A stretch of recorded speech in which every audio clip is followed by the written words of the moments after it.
spice up your life.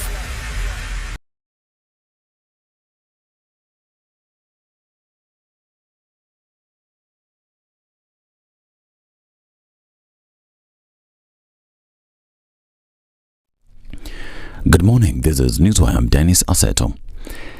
President William Ruto has decried the rising femicide cases across the country as the number of murders in the last 90 days nears 100. During his State of the Nation address, Ruto called for collaborative efforts to tackle femicide, further calling on the society to train the boy child into being responsible and moral upright men as part of efforts to combat violence against women. The president also used his address to condemn the rising cases of kidnappings and abductions across the country. There is no attempt to justify or excuse illegal arrests. Such would be a serious threat to the life and liberty of citizens. I condemn any excessive or extrajudicial action which puts the life and liberty of any person at risk, including disappearances and threats to life. I urge all Kenyans with information about such cases to forward the information to the Directorate of Criminal Investigation and to IPOA, where they suspect members of the police service to be implicated. Last month, NARC Kenya Party leader Martha Karua alleged that the state had set up a special abduction squad targeting government critics. This as Uganda's opposition leader Kizza Besigye was reportedly abducted in Nairobi before being forcibly returned to Uganda. The Kenya National Commission on Human Rights also revealed that 26 people are missing after 74 cases of kidnappings were reported between June and November this year. Meanwhile, the United Nations Human Rights Chief Volker Turk has called for Uganda to refrain from prosecuting civilians in military courts, citing that it contravenes the international human rights law. In a statement, Turk expressed concern regarding the abduction of opposition leader Kizza Besigye from Nairobi and his forcible return to Uganda. He noted that Besigye was subsequently arraigned before a military court in Kampala a day after he was abducted and charged with the possession of firearms, an offence that can attract the death penalty. Turk appealed to the Ugandan government to refrain from such abductions and honour the human rights practice. Now, President William Ruto yesterday cancelled the Adani public-private partnership deal for JKIA's expansion and the 95.7 billion shillings Adani Ketraco deal due to controversies surrounding the deals. Ruto made the announcement in Parliament during his State of the Nation address. Treasury CS John Mbadi confirmed that the deals will be cancelled. Provided, because of the information that has been provided to us by partner nations, I have directed agencies within the Ministry of Transport and the Ministry of Energy and Petroleum to immediately cancel the ongoing procurement process for JKI expansion public-private partnership transaction, as well as the recently concluded Ketraco transmission in public partnership procurement. The one where we have, which is now commonly known as the Adani deals, the JKIA and the others, have been through what we call PIP. And the beauty with PIP is that it can be stopped at whatever stage before the negotiations are concluded. So we were still at the procurement process. Whether it is JKIA or even the ones relating to energy, they were all under procurement process, and the negotiations had not even begun. This comes after US prosecutors charged the Adani Group founder with paying more than $250 million in bribes to Indian government officials to secure lucrative government contracts. Adani denies any wrongdoing and has dismissed the allegations as baseless. And the lecturer strike has paralyzed learning across all 35 public universities and 2 constituent colleges for 23 days since it started, despite the government agreeing to release 4.3 billion shillings, which was initially accepted by lecturers. The University Academic Staff Union Secretary General Constantine Wasonga quickly changed position. Wasonga says the strike will only end when the government explains how the remaining 5.4 billion shillings, as outlined in the return to work formula, will be paid. On a sad note, and the AFC Leopards versus Gor Mahia Premier League match that was set for Sunday has been postponed to an unknown date. This is according to the Kenya Football Federation Leagues and Competitions Committee. This is due to lack of a venue safe for hosting a high-risk match, as both Nyayo National Stadium and Kasarani are closed for renovation ahead of CHAN 2025. The biggest football derby in Kenya, Christian the Mashibage Derby, is viewed as high risk due to the long-standing rivalry between the teams, sustained by their huge fanatical following since the 60s. This is Newswire. I'm Dennis Aseto. Good morning.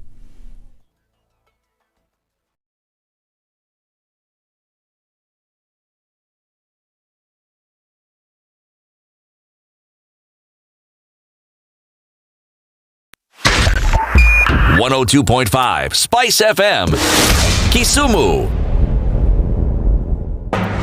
The following takes place from 6 a.m. to 10 a.m. every weekday on SpiceFM. You tune into Kenya's biggest conversation. My name is Ramanya. Amen. Amen. So now it's over? Yeah. Oh, yeah. Okay. It gets over Can you imagine in 20 minutes. what the big boys have also done?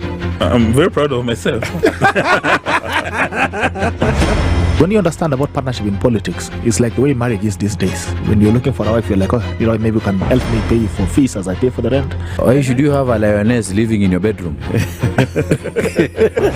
I have to tell you a story. I went for a prayer meeting, which was called for the spouses of candidates for senators and governors. And when I got to the gate, the lady who was the secretary, she refused to. She's telling me, no. Leo tunataka wa mama. Leo ni wa mama. I'm telling her, no.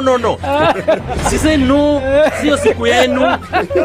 And I thought, there's a problem here, because if it was a man, but this was a lady. It will be called First Ladies until you change the name. The Situation Room, Kenya's biggest conversation. Patrick Lodge, Otieno Lumumba. Karibu sana. Asante sana.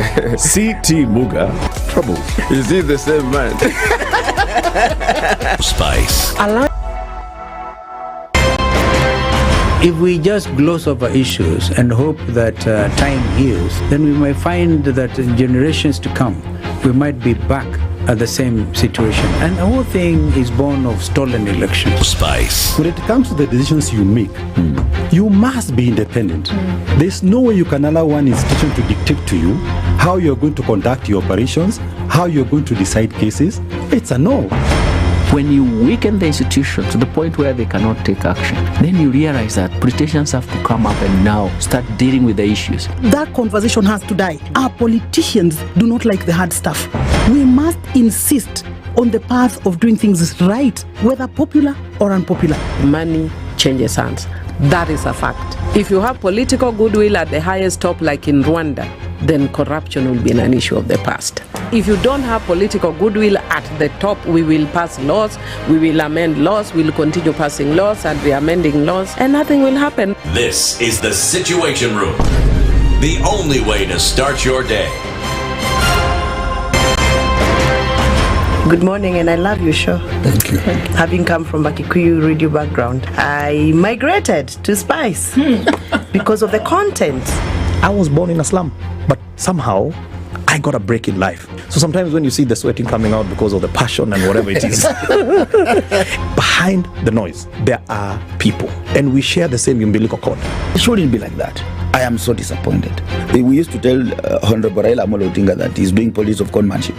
And even President Uhuru Kenyatta, serikali hii ndio iko na conmanship ya hali ya juu. You cannot promise people that you reduce tax, then you double.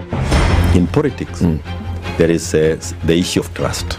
For you to turn around and then stab the same people who gave you that trust, there is no other level of dishonesty. And hii mambo utaona dunia tu. The Situation Room, Kenya's biggest conversation. Good morning and welcome to Friday. We're in the last day of the week and let's have a look at what traffic is going to look like. Some parts of the city, the rain is coming down. Around the country, rain is happening. A quick look on the Thika Superhighway, first port of call, and nothing yet popping over here. It's going to be all right. Even at Survey through into your service lanes, we're not having an issue here. It's going to start to build up, that we know. We'll take a look also at Kangunda Road as you're trying to connect to the outer ring. There's some traffic that's going to fold up as you get out towards the thicker superhighway on the other side. Mombasa Road is looking good as well. And we have nothing coming out of Westerns, at least not for now. Langata Road looks good, as does the Southern Bypass. We have eyes on the roads to see what's happening today as we get into Friday. And you talk to us as well. Help us out to keep things moving. We'll talk on SpiceFM KE on X, hashtag The Situation Room.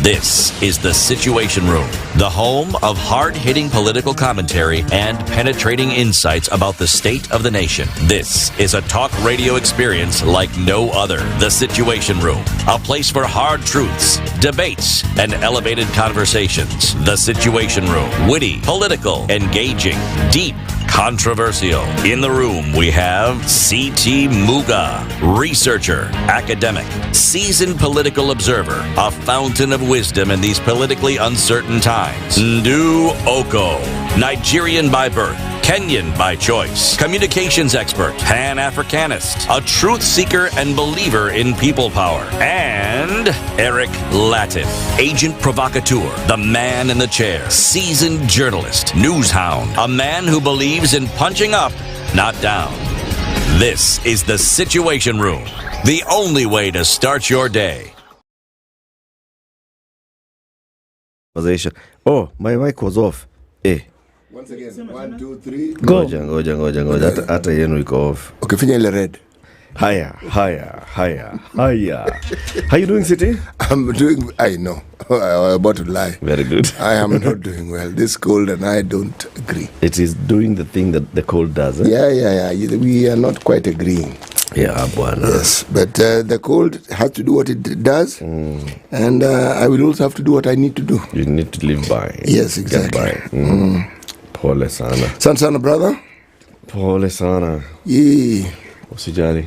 Nisijali. I should not worry. Okay. Just keep the faith. Keep on keeping on. Keep on keeping on. Keep on keeping on. On the other hand, now, this one likes the cold. How are you doing, Ndu? I'm fine, thank you. Good morning. Yeah, see? Chirpy. Ata amevaa t-shirt. Good morning, how are you doing? Amevaa t-shirt. What's wrong with you? I think it needs to actually be studied. There must be something. I don't understand. Yeah. It must be studied. Now, if you don't understand.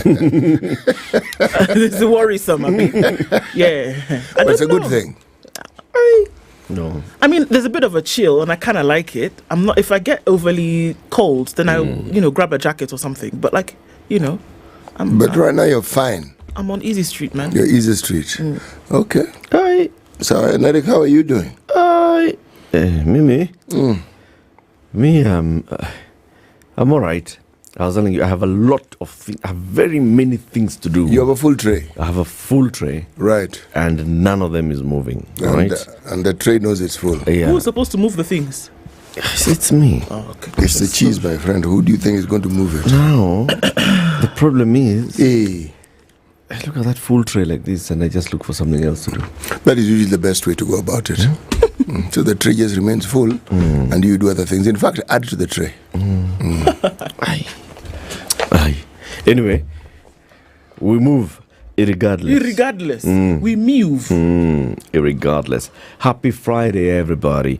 Yes, it's the day after the State of the Nation address by the President, and we knew what he was going to say. We're just shocked about, one or two things. For example, this one of Sigei of Adani. Okay. We'll talk about it shortly. Creating access to medicine is what we shall discuss in our Health Friday conversation today. Establishment of transformative pharmaceutical manufacturing plant in Kisumu. So there's a group of people that is setting up a pharmaceutical manufacturing plant in Kisumu. Wajenge madawa. Yani kujenga dawa. Lakini kilicho cha muhimu hapa ni teknolojia ambayo wanataka kutumia ni ya kifani. Yes, it's something that is revolutionary. It's worked elsewhere.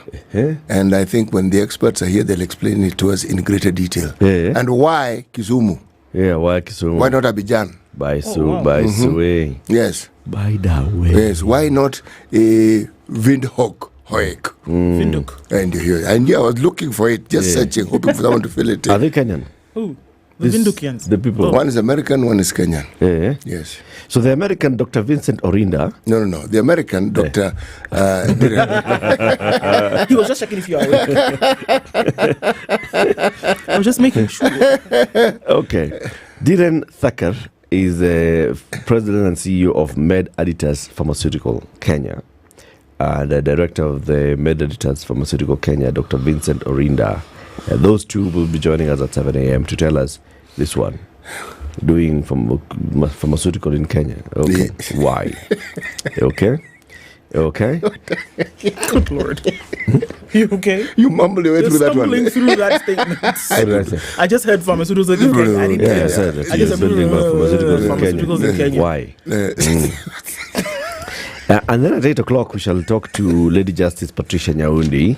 She is a judge of the High Court. She'll come and we'll talk about, she's a renowned rights advocate. Now she's a judge. Okay? Yes. The role of the High Court in upholding human rights. There are so many cases on human rights that are in the courts, and we are asking ourselves, sasa hii mambo inaendaje? Right? Even the president mentioned human rights yesterday. He did, didn't he? Yes. What did he not mention is probably the question we should ask. Yeah. He didn't mention us. As we're not relevant.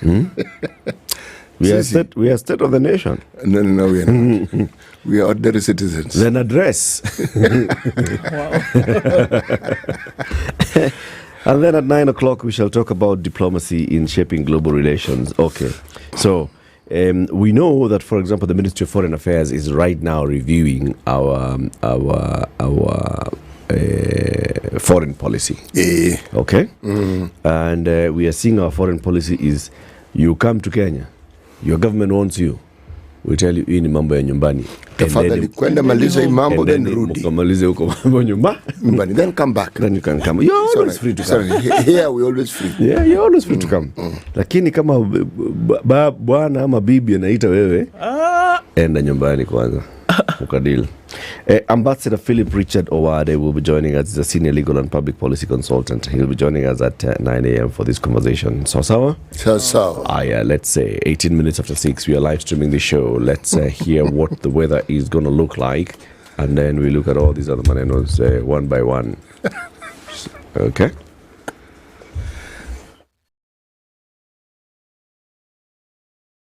This is the Situation Room. The only way to start your day. The weather with SpiceFM. A bit of a cloudy morning that will rise later. Highs of 24 and lows of 16 in Nairobi. Partly cloudy at 14 in Nakuru with highs of 25. And we'll see highs of 24 in a mostly sunny Nyeri at 14. We're looking into a clear Eldoret at 13 with highs of 24. And into Mombasa will be sunny through Friday with highs of 31 and lows of 25. 31 and will be the high and lows of 25 in Malindi. It's also partly cloudy in Kisumu with highs of 27, and at 16, Kakamega is cloudy with highs of 26. Kampala is raining this morning at 19, highs of 26, and it's partly sunny in Dar es Salaam at 26. We'll see highs of 31 and lows of 25. It's cloudy at 16 in Johannesburg with highs of 26 and lows of 15, while into Mogadishu it'll be sunny through the day with highs of 32 and lows of 25. 9 degrees and mostly clear in Addis Ababa with highs of 23. And we're looking into a mostly clear Lagos at 27 with highs of 32. And we'll see highs of 30 in a mostly cloudy Kinshasa at 24. It's 11 degrees and sunny Friday afternoon in Beijing, highs of 12 and lows of 1. -1 and mostly cloudy in Paris. That will be the low for today, going to highs of just 4.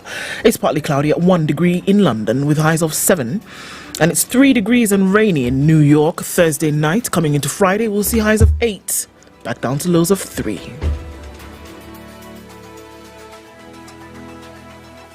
Mature, intelligent talk every morning. Spice up yourself.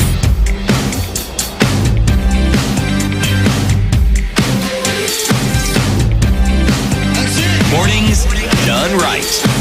94.4 Spice FM, Nairobi. Who's online? Michael Olande says good morning from Kigali, and he's asking the question, why is it that I always don't believe Dr. Ruto when he speaks? Perhaps you need to deal with your believability quotient and, ramp it up just a little bit, Stop being Thomas, Michael. Have faith, brother. Have faith, brother. Joe Mungai says, wandani wa Adani wawekwe ndani. Kabisa. speak and rhyme all the time. A stitch in time saves nine. Hamjambo wa Kenya, the deal dealt with Adani, but Zakayo will still remain to be Zakayo no matter the deal. Okay. Man, these people are waxing lyrical this morning. It's not a small wahala.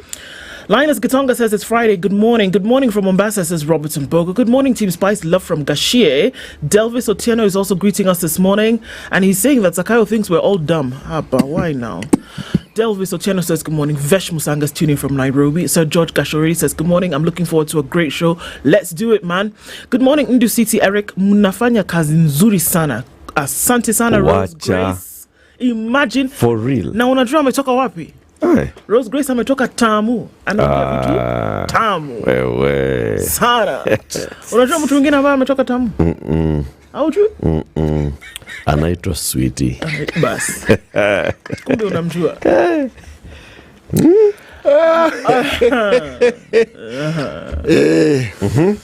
Agri Mamani says good morning. Musi Els is here. Ongani Malala, Eliana Yabesh, Thuita Joguna. We see all of you guys. James Mwange, who has the authority to cancel PIP, or is it PPP? Well, Joel Odondi is tuning from Kansas. Bernard Nyaberry says, hi, you guys kept talking about the Adani deal, but nobody listened to you, Bas. We have been vindicated. We spoke about it. They didn't listen. Now they didn't listen about it. They didn't listen. They didn't listen about it. Now Bernard has said, we heard you guys. Vinny Bet says, good morning, Spices. The cool slopes of Balochistan. Did you guys know there was a place called Balochistan? Baluchistan. Baluchistan. Yes. He's in Pakistan. Yes, it so is. The O is pronounced U. Yes, it's Baluchistan. There's you will find that even within Kenya, there's a community called Baluchis. Oh yeah. Yes, their origin is Baluchistan. Skeyo. I stand. You I stand for them. Well done. Where? Collins Kenny has sent a long message here. Lakini at the end of the day, he says, Mungu anatupenda. Sana. Hisa Daniel says, good morning, guys. I'm not sure if the president cancelled the Adani deal. He did. Jack Atambo says, good morning from Naivasha. Isaac Cherutich is greeting us and says, good morning, Chief, SHA, Bana. Everything is down. Down. Down. One Mike says, tune in from Baltimore. Good morning, team. Faith Nongori says, the tea is boiling nicely. Tibbs Muga says, good morning, team. Can't the rules be followed? Where in the Constitution does the president get the power to unilaterally cancel contracts? Upon that, open that thing up. There's more records to be kept. It's true. Sandra Sheria says, good morning, tuning from Costa Rica. Omar G says, good morning as well. Is that Ryla rise and fall after Adani deal fail? What's the genre of music where people actually talk and they're supposed to be singing? Rapping. That one. I knew people are rapping this morning. That's what they're doing today. Yes. Julia Song is tuned in. JB Mutua says good morning. Fred Mwirichira says good morning. Spicing up this Friday. It's a happy day. Oh, happy day. Oh, happy day. Oh, happy day. Hey, Aaron Kimathi says good morning. Dr. Venvik is here. Mtufulani says Andani is undone. D Gang says good morning. Happy Nelson Amenya Day. My goodness. So many people are online this morning. Peter Ray, Aziz Ali, Kahugu Moiruri, Ambivert says good morning. Bwangi Juma, Isaac Mugambi, Nelson Walumoli, Kim Nixon, Margaret, Sufuya Fasuyu, Steve, Wairimu, good morning. Tune in from Los Angeles. Good to have you guys in the room this morning. Karibuni sana. Everybody. City. Yes. Final day. Yes. Of the proverb from the Republic of Burundi. Yeah. Okay? Yeah. Right. This one is an interesting proverb. Two skinny and weak dogs cannot fail to overcome a fierce animal. Two skinny and weak dogs cannot fail to overcome a fierce animal. You know what I'm thinking off the top of my head? They have nothing to lose, number one. They're already skinny. They're hungry. So the purpose of their passion, and then it's united. They're going to go after that thing, and you can't, they're already down. You can't get them with their lower. last strength, they will get that thing. Yes. Plus, you know, misery loves company, name. Kabisa. Yeah. They'll get it. With their last strength, see, it's hunger. Evil. After all, basement has ground floor has no basement. That's why it's called ground floor. Headline spicy. Oh.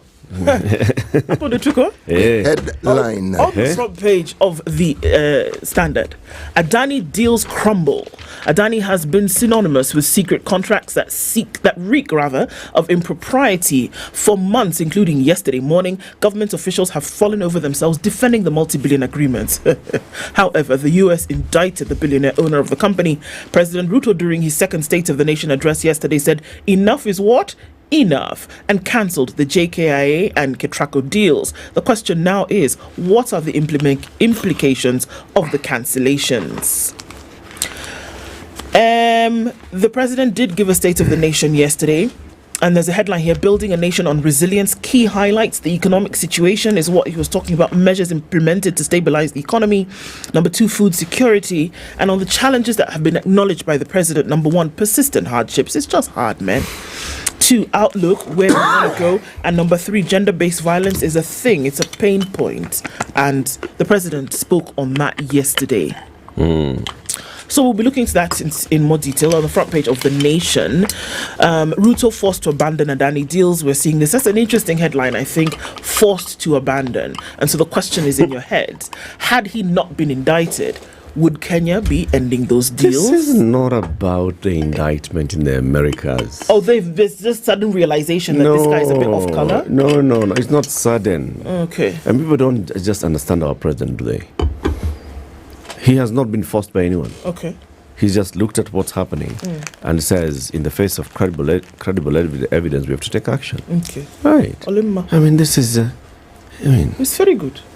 This is what governance is all about. Okay. You should be able to weigh and see. Yeah. And, People who've never been presidents cannot be saying that he was forced. A president is never forced. Especially in Kenya. No. It's okay. Continue. Other headlines. It's not Allah. Netanyahu faces arrest over war crimes in Gaza. The International Criminal Court yesterday issued arrest warrants for Israeli Prime Minister Benjamin Netanyahu and his former defense chief, as well as a Hamas leader, for war crimes and crimes against humanity in the Gaza conflict. This thing is turning on its head proper. State agents trailing ousted DP Gachagua. He's getting unsolicited security. Former deputy president says the state is trailing him for unknown reasons, even as a security source said the surveillance is standard practice. Come on, Yeah. He's former DP. We can't just be leaving you to be wandering about alone. Not only that, he's former DP. Yeah. He's entitled. Number 2 in the land. That's how come you're not there anymore. You were there. We need to make sure that you're all right. Next part. Especially at such a point, until things cool off. Lazima. You have to be secure. Yeah, of course. Yes. Why Somalia has declined to back Raila's AUC bid? Okay. Wamekataa? Omesema no thanks. Right. 4.3 billion shillings is what the government has now offered to striking lecturers. And they said, excuse me. Watch it. Kutubeba Malenge. Wow. We are not boarding this particular vegetable train. Malanga is a vegetable. Yeah. Hata malenge ni mboga. Utajua malenge ni mboga. Umesikia sasa? Let me tell you what's on the Business Daily. You know this thing called Starlink? Yes. That is providing internet, right? Satellite internet. Yeah. Musk's Starlink fights predatory pricing claim.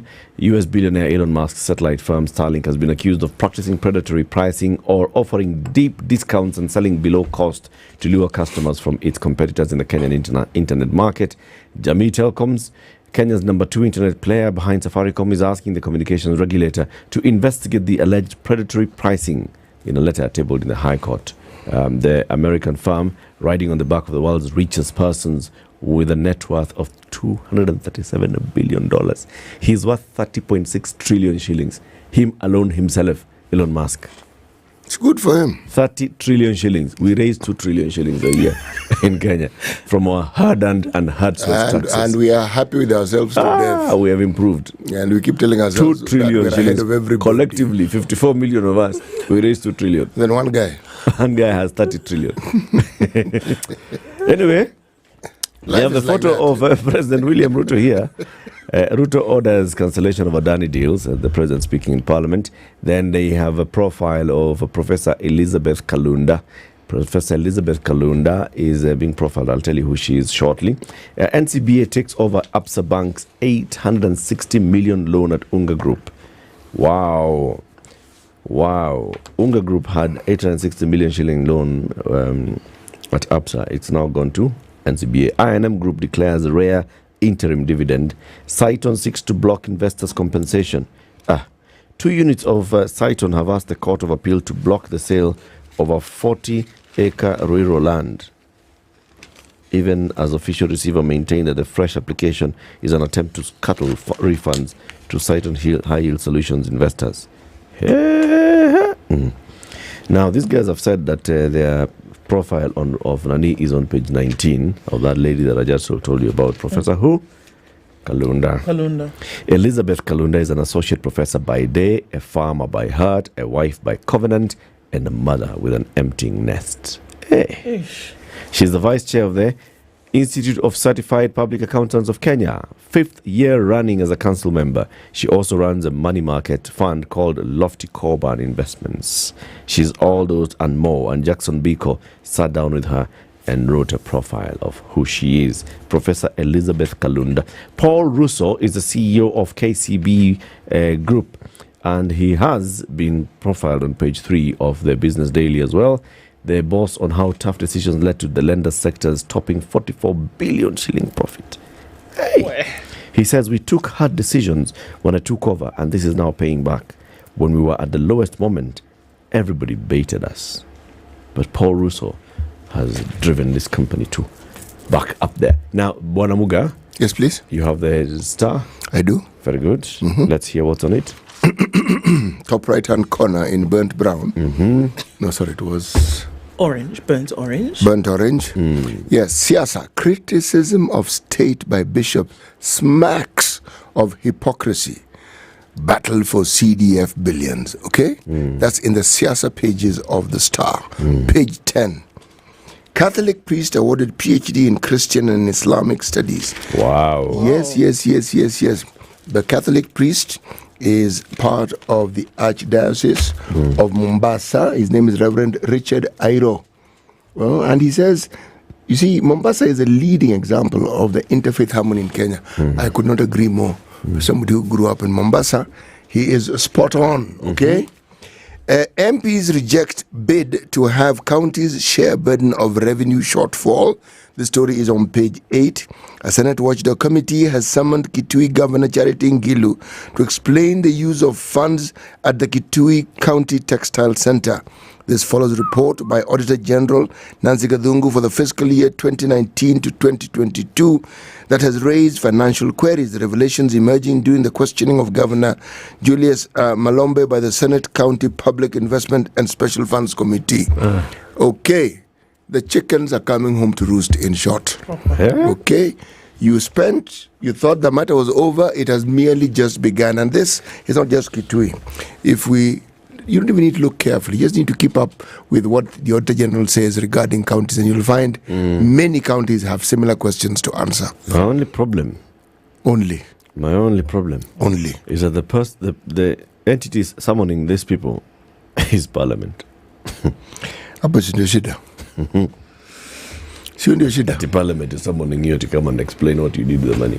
How did you come and explain to us how you allowed them to raise the debt ceiling to thy kingdom come? That, my friend, is actually the heart of the matter, is it not? Bang in the middle of the paper. Pressure, the backlash against the arrangement has grown increasingly vocal. What am I talking about? I have heard you. Ruto scraps all Adani deals. Really? Wow. Are they all? That's what he said. Is there any remaining? Any remaining Adani deal? Yes. He said all, but he only spoke directly of 2, energy and airport. Okay. Hii mambo ingine hii ya SHA, unajua hiyo si Adani. Okay. You're in convergence. Na wale watu wengine wanaitwa sijui nani. People are just mentioning Adani's name carelessly. Without evidence. Yes.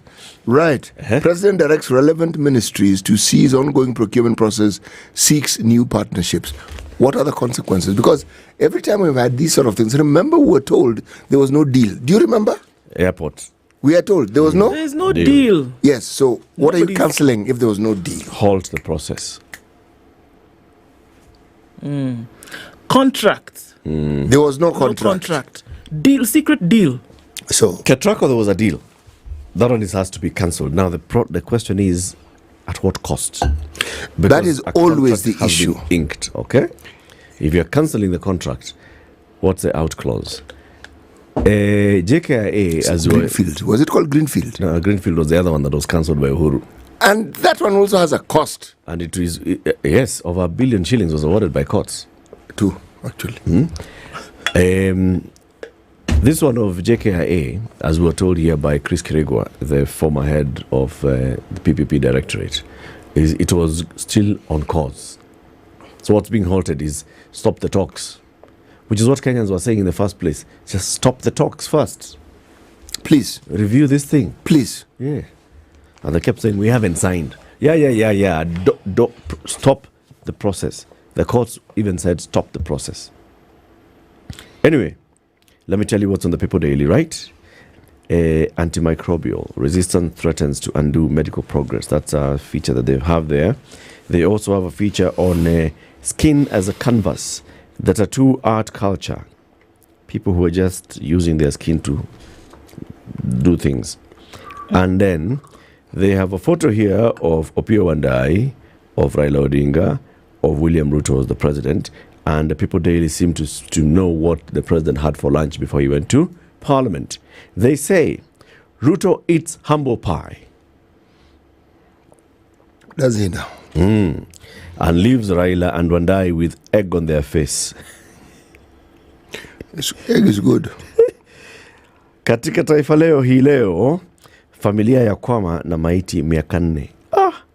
Familia yashindwa kuzika mpendwa wao aliyefariki miaka 4 iliyopita baada ya kaunti kupinga azikwe katika shamba linalozozaniwa.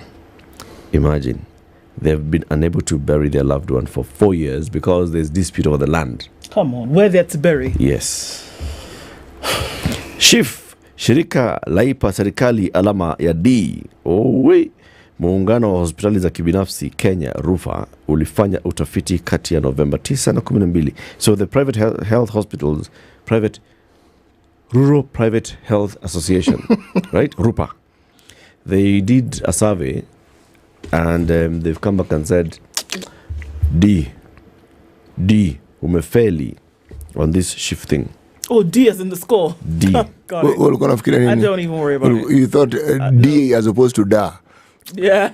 Majasusi waandama Gachagua. Hiyo ni ile story tumeona hapo. US yazima azimio la UN kusitisha vita. Halafu hapa katikati mwa gazeti, Adani akunywa maji.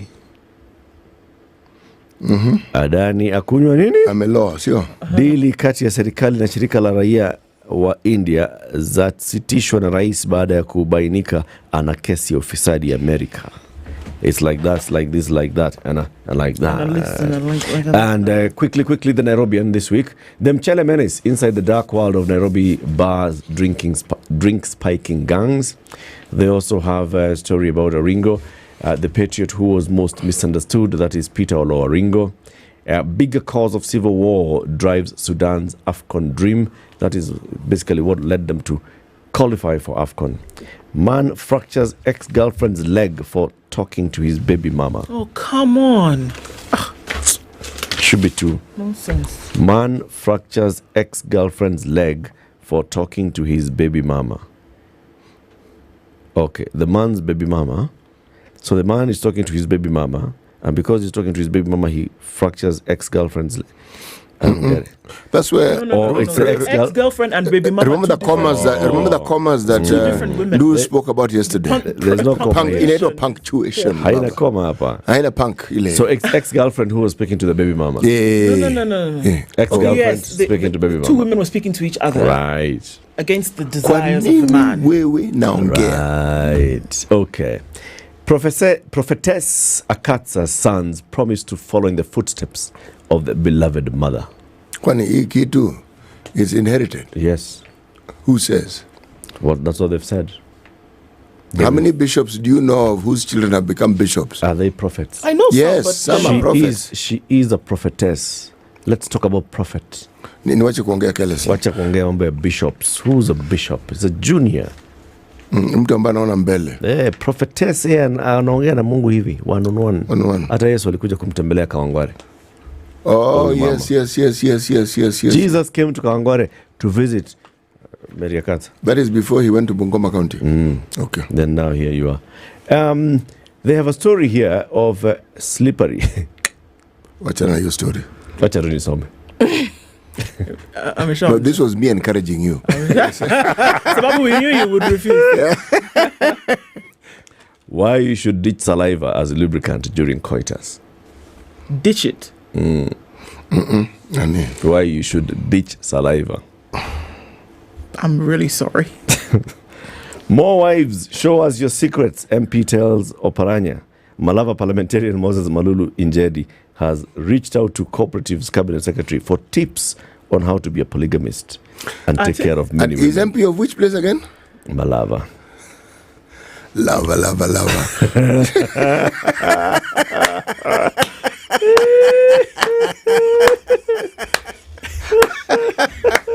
City.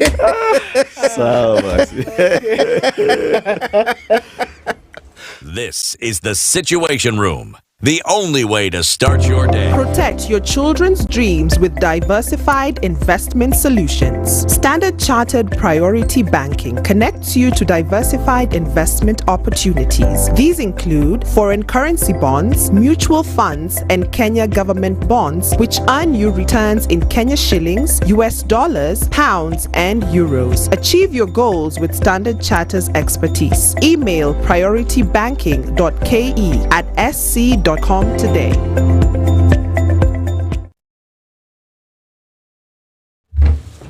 All right, here we are with the sun peeking through. Let's take a look at what's happening on these streets. Not much, actually. It's another Friday where traffic probably will not be an issue. We're looking at Mombasa Road all the way from Lolongo out towards the Nyeri Stadium roundabout and then even onto Huru Highway. No traffic here. The Pangani underpass just has a smidgen of traffic as you're trying to get into the CBD. But everywhere else you look, at least for now, we're not seeing a traffic issue. James Gishero spilling over to Waiaki Way and then over the Red Hill Link Road. Nothing here either. So let's see what happens as we get into Friday proper and we'll talk about it. SpiceFM KE on X, hashtag the Situation Room.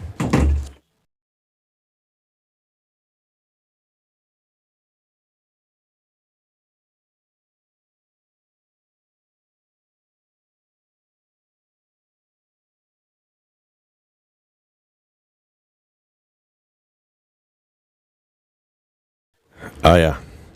Mixed reactions to Ruto's State of the Nation address. We know that he gave this yesterday, and there are certain things. President William Ruto's State of the Nation address yesterday drew both praise and criticism as legislators and Kenyans offered varying views. Delivered at a time when Kenyans are increasingly disillusioned with the government's performance 2 years into its term, the president sought to reassure citizens that their concerns about the state of the nation warrant meaningful engagement, thorough understanding, and thoughtful responses.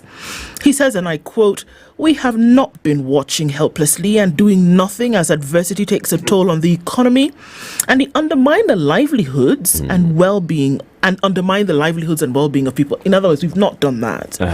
On the contrary, we have been working tirelessly to steer the country from the brink of unprecedented economic collapse onto a more promising trajectory. We have made undeniable progress in our country. However, there remains much to be done. We must continue working together to hasten the delivery of our commitments and change Kenya. Our forward march is unstoppable. That's what he said yesterday.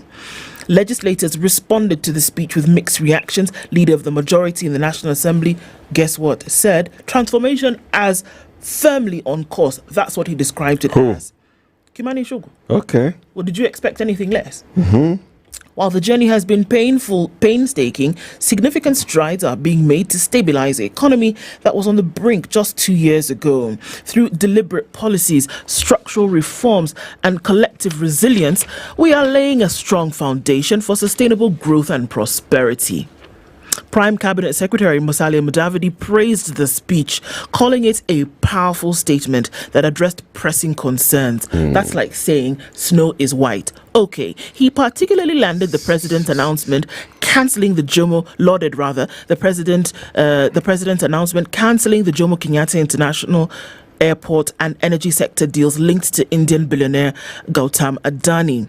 He said the president was very blunt and direct in the statement he made. It is a major sigh of relief to Kenyans and has set a new bar for those seeking partnerships with us. A sigh of relief for Kenyans? Yeah. This is the same gentleman who just a few weeks ago said, Kenya has to develop. Yeah. We have to do this thing. Yeah. But now today you've realized that it's a sigh of relief because the president has cancelled it.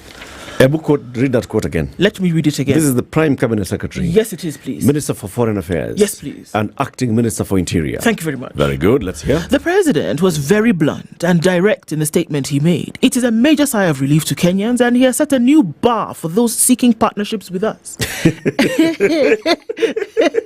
Wait, let me finish now. Go on.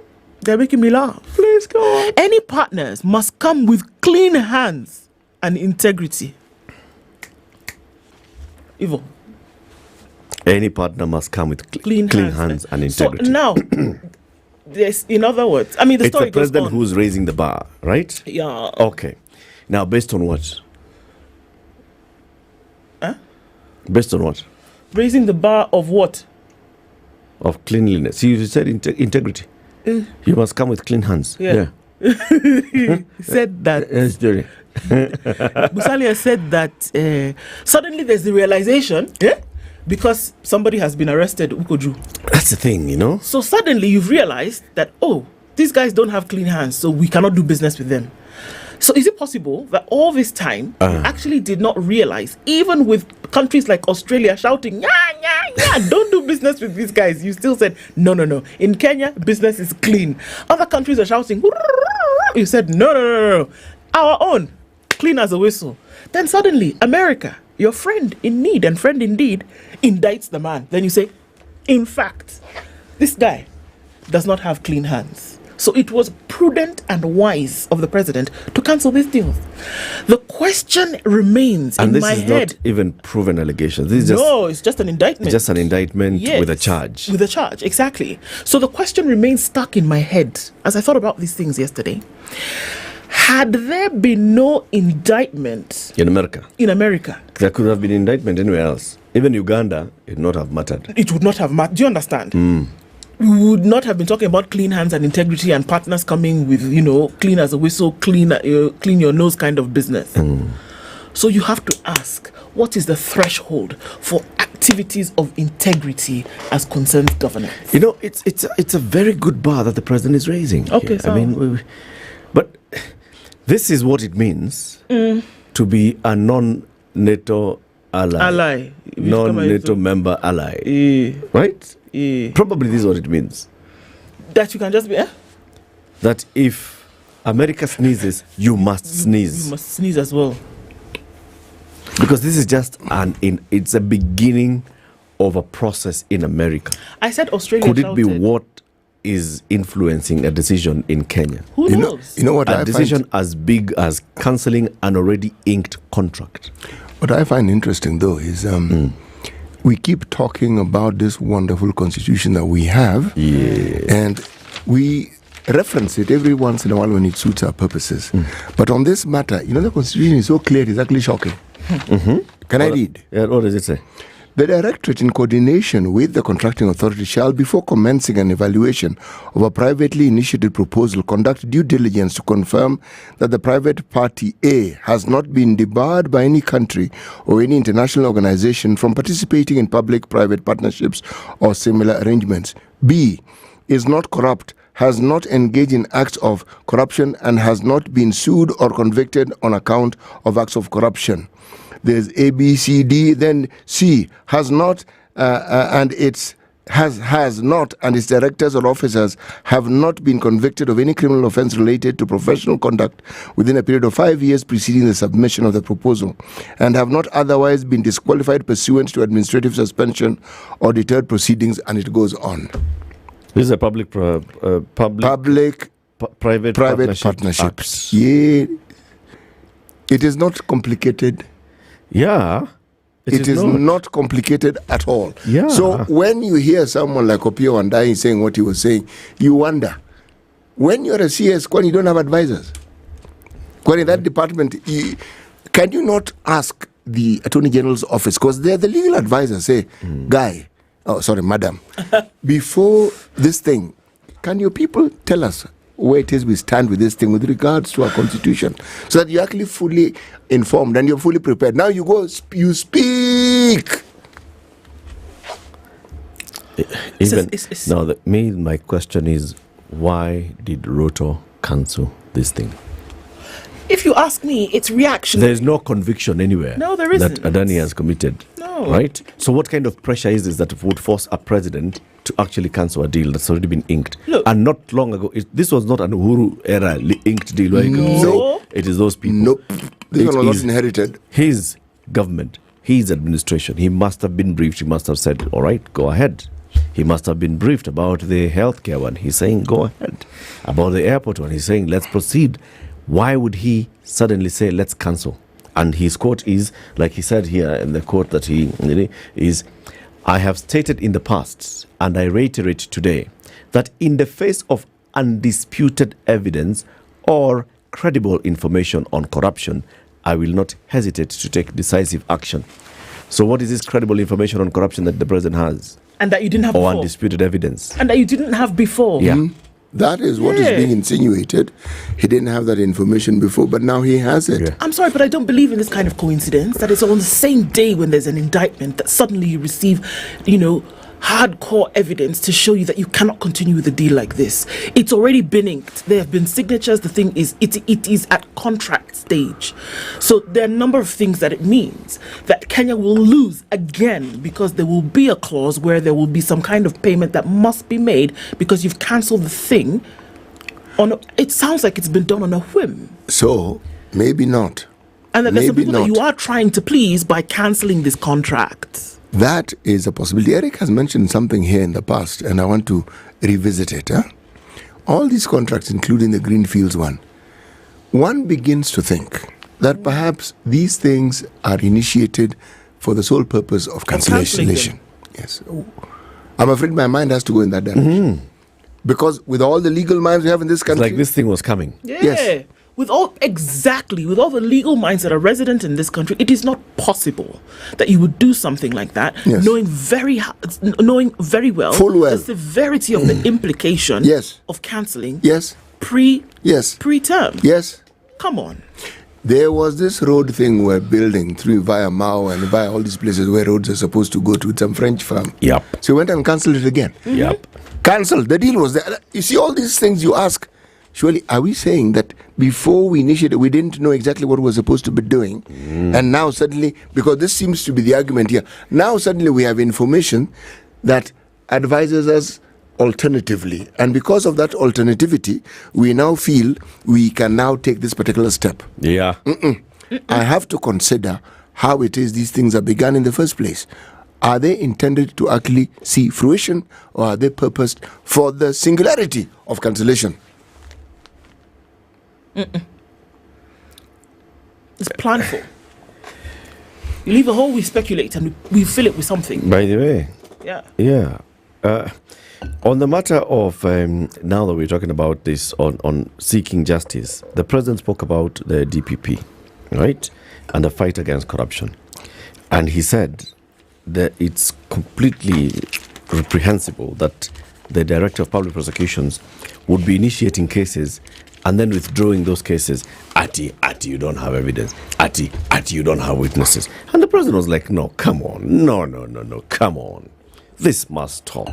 Come on. Our DPP should not be doing this kind of thing. Come on. So will he tell him those cases that he threw out, they should bring them back? No, the question is who's fooling who here? Come on. The DPP is independent. So the president can't tell him, bring back a case. Or Actually, he can. He cannot. He can. He takes instructions from nobody. Actually, he can. Nobody. Who is the appointing officer? Nobody. The Constitution is. Really? The DPP is the constitutional office. Next thing, I'm going to tell me that it is the Constitution that elected the president and the deputy. Yeah, it's the people. Just because the president appoints a judge, for example, the president cannot order a judge around. Actually, he can. No. Anyway, back to the issue. The president is saying the DPP is doing things wrong, the police are doing things wrong. In fact, on the matter of abductions and arbitrary arrests, he says the police should stop it. We've heard this before. These arbitrary arrests and abductions. Come on. It's been said before. And he also mentioned that, there are instances where criminal elements infiltrate a peaceful demonstration. Eric, me, I'm afraid. And this is wrong. And the reason why I'm afraid is every time these statements are made, it's like an announcement. We said Kiswahili firimbi imepigwa. You'll now see more arrests, more abductions, more. No. Every time you hear these statements, I am forced to ask the question. If everything the president is saying is true, then are we saying that we have a rogue alternate government, or we have a rogue alternate system of government? Is that what we're saying? Because he's saying these things. Let me take him at his word. Okay. He means what he's saying, and these things should not happen. And then they're happening. So what are we supposed to understand? Yeah. And it's not the first time he has said it. Yep. It's not the first time he has made these pronouncements. Yep. It's not the first time he's spoken against corruption. Yep. And yet corruption still exists. Yep. It's a hydra whose heads have actually increased. Yep. So what are we supposed to say? We are knocking on the door of a failed state. That seems to be what it is that we are saying.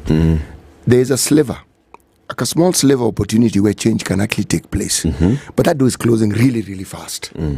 I asked this question the other day, I'm asking it again. Is the president the man to take that decision to turn this thing around? Because it's going to turn around.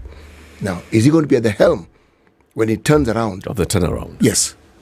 Because it's going to turn around. But will he be at the helm? Because he still has the opportunity to be right at the point where he is there when it's turning around, and he is the face of the turnaround. He's got a golden opportunity here. It would be great if he took it and said, okay, well, let this set the stage, and okay, if things happen in the past, that's water under the bridge, but under my watch, going into the future, we're going to make sure, or even those that are present, we're going to make sure that they meet the letter of the law. You have a golden opportunity here. I wish you would take it. I wish you would. But one can only wish. Can I tell you what the University Don said? Because it's important. Today. With your 4.3 billion shillings today, we are not going. Students in public universities will wait longer before going back to class, as lecturers yesterday maintained that the strike is still on, despite the government's offer of 4.3 billion shillings to partially implement their contested collective bargaining agreement. In a meeting convened by the Education Committee of the National Assembly, including the university's academic staff union officials, Higher Education and Research Principal Secretary Beatrice Nyangala, and an interministerial committee handling the strike, the government said it had secured 4.3 billion from the National Treasury to implement the CBA. However, Uwasu maintained that the cost of the CBA is 9.7 and not 4.3. If you cannot add, let's help you add. Yes, good question, Eric. What's the issue? They said they want 9.7. What is this issue here? We're arguing about numbers, like we can't count. That's what I'm saying. You cannot add. 1 plus 1 is 2. 9.7 is 9.7. It's not 4.3. You can't just decide you're going to divvy the thing up and give us half and think we're just going to accept it. No. They said, in case you didn't understand, it's 9.7. That's what's in the CBA. Don't bring us 4.3. We can't do anything with that. They said they're not doing. They're you not actually going. can do something with it, but they can do something with it, but they're not going to. Can you arrive at an understanding so that you can do something with it? Yeah. Look at the people who are bearing the brunt of all this. Students will not be in school. There was supposed to be a graduation. Who knows what's going to happen with that? That's where we are now, because they said they don't have the money. Where did all this start? Pony up the money. Government said they don't have. All right. It's unfortunate. It's grandstanding and it's unfortunate. Yep. Everybody has stuck their guns. Unfortunate. Extremely. Failed state thing you talk about? This is it. Yeah. This is it. Everything that's happening, everywhere that's happening, it's like nobody else can sort it until, it's like Ruto must go to sort out issues. Surely. Pun not intended. 7 a.m.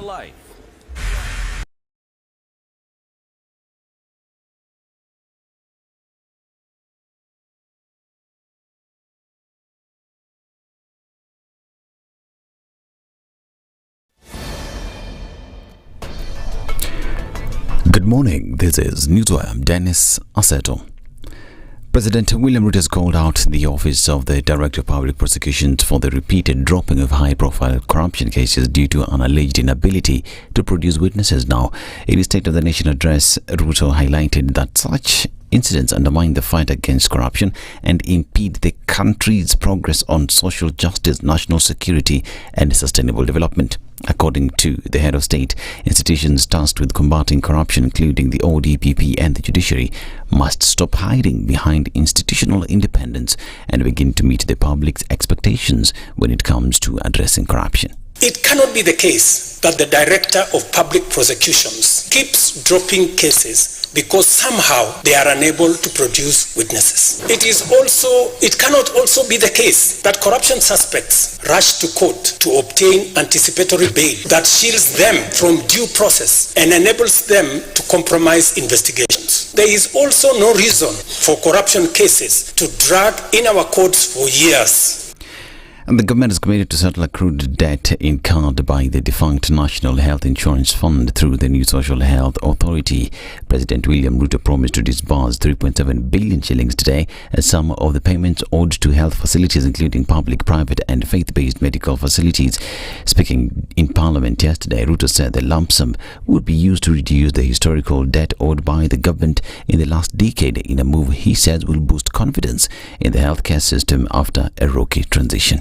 We are now doing the heavy lifting, clearing decade-old debts, ensuring access to medicine and equipment, and stabilizing a system that had failed too many for too long. We are building a healthcare system that serves every citizen with equity and dignity. Over the past month, we have disbursed Kenya shillings 5 billion to settle historical debts owed to the public, private, and faith-based medical facilities, some of which have been pending for over a decade. Another 3.7 billion will be disbursed tomorrow.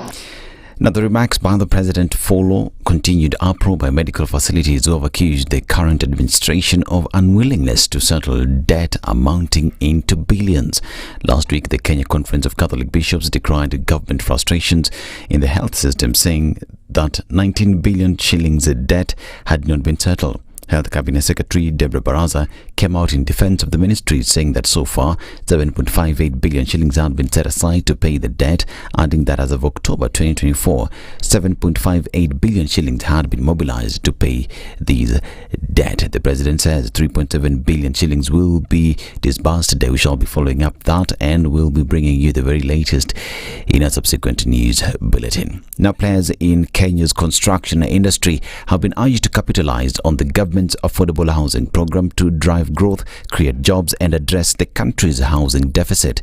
Speaking during the launch of Bina, a comprehensive hub for building and home finishing solutions, Kikuyu MP and leader of the majority Kimani Ichung'wah reiterated the government's dedication to affordable housing, a key driver of economic growth. He called on industry players to align with the public initiatives. Housing Secretary Said Athman highlighted the scale of Kenya's housing challenge, noting a demand of 250,000 units annually and an accumulated deficit of 3 million units as of December 2023. The private sector currently contributes only 25% of the annual demand.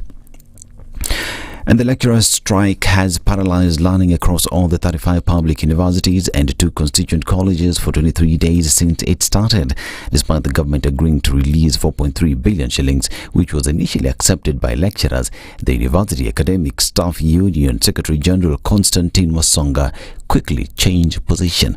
Wasonga says the strike will only end when the government explains how the remaining 5.4 billion shillings, as outlined in the return to work formula, will be paid. Now, judges at the International Criminal Court have issued arrest warrants for Israeli Prime Minister Benjamin Netanyahu and his former defense chief, as well as Hamas leader Ibrahim al-Masri, for alleged war crimes and crimes against humanity. The move comes after the ICC prosecutor Karim Khan announced on May 20th that he was seeking arrest warrants for alleged crimes connected to the October 7th, 2023 attacks on Israel by Hamas and the Israeli military response in Gaza. The ICC said Israel's acceptance of the court's jurisdiction was not required. Israel has rejected the jurisdiction of the Hague-based court and denies war crimes in Gaza.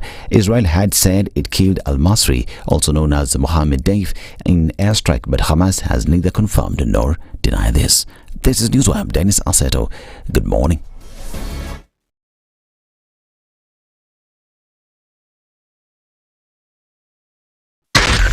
SpiceFM, Nakuru. All right, at a few minutes after 7 o'clock, let's take a look at what it looks like. On the roads this morning, Waiyaki Way still looking very good. James Gishuru also pretty smooth in and outbound, coming in from Zima Springs. And all the way before that, Riara Road, Gitanga Road doesn't look bad at all. We're going to keep an eye on this because it's likely to get a little bit chunky later. Coming off of Ngong Road, it's also looking good into the city. Bits and bobs of traffic here at your junctions. As you get out towards Community, we should be fine. It's already looking A-OK on Uhuru Highway, but I know that's going to clog up again at your junctions through and through. The Thika Superhighway is starting to get thicker. As you get towards the city, there's some traffic on Kiambu Road. We're going to keep a watch for that as well. Eastern Bypass is also starting to build up. So let's look out for this morning. The sun is starting to shine. Let's see what happens with that as well. SpiceFM KE on X, hashtag the Situation Room.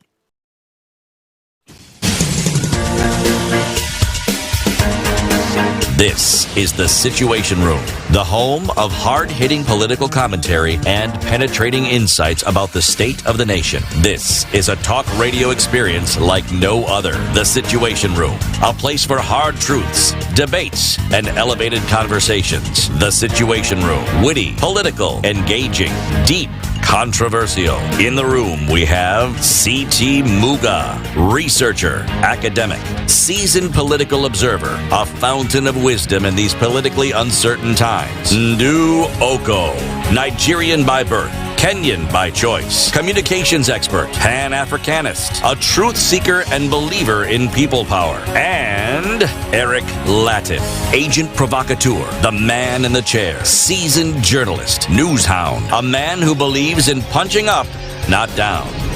This is The Situation Room, the only way to start your day. 7 after 7, how are you doing? Thank you very much for tuning in to Kenya's biggest conversation. This is The Situation Room on this Friday, the 22nd day of November 2024. Happy holidays. Have you prepared yourself? Are you sorted for, Christmas, New Year festivities? Are you ready for January and your school fees? Because that is going to come. Surely it will come.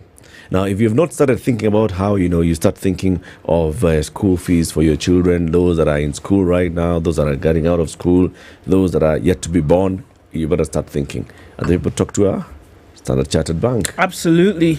So you can imagine the peace of mind that comes with having a financial partner who understands your vision and works with you to achieve it. So you see those fears that you're talking about. Okay, so we're coming to January. Oh my goodness, how are we going to pay school fees? How are we going to travel? Should we need to do that for Christmas? Imagine if you had started walking along with Standard Chartered, just a little while ago. But it's not too late because you can do it today. Priority Banking, when they talk about walking that journey with you towards creating, managing and growing your wealth, Standard Chartered is right there. Imagine a partner who has 110 years experience in doing just this, so that you never have to worry, you never have to break a sweat, and in 55 unique markets around the world. That's the business of Standard Chartered Priority Banking, making you a priority and making your needs for the future a priority. You want to find out about that? Email prioritybanking@ke.sc.com. I've got it all wrong, but okay. prioritybanking@ke@sc.com. Exactly what I said. prioritybanking.ke@sc.com. Yay! See? I just needed you to, spur things up a little bit. It's the and the dots. Exactly. I know. But that's what it is. Walk with Standard Chartered today and get those fears out. Very good. Now, our Health Friday conversation today is going to be looking at the pharmaceutical sector in Kenya. And it would surprise you to hear that we actually have manufacturers of pharmaceutical products in Kenya, and many of them. There are many players. But how is it doing? How is it faring? Now, we want to talk to people who want to set up a plant in Kisumu and city. Yes, please. Are you going to now abandon us and go to Kisumu and work? I come from Kisumu. Have I abandoned you thus far? Well, there was no pharmaceutical plant in Kisumu. We also have a fish plant. Have I abandoned you?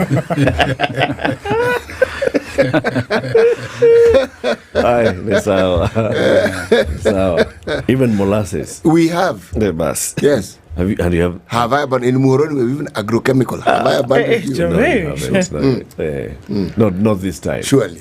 Kabisa. Okay. We are joined by two gentlemen. Start again. Okay. We are joined by two gentlemen. Yes. Dhiren Thakkar is President and CEO at Med Aditas Pharmaceuticals Kenya, and Dr. Vincent Orinda is the director at the same organization, Med Aditas Pharmaceutical Kenya. Good morning, Dr. Aris. Good morning. Good morning. How are you?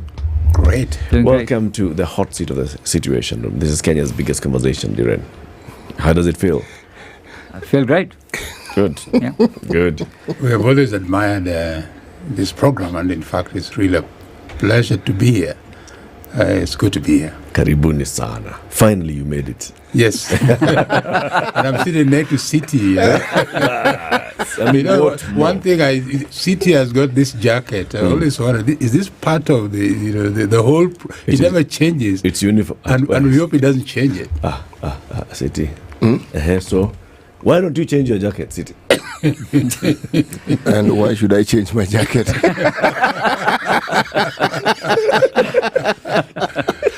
Or am I to use the same logic that you asked about earlier on? No, I like this jacket.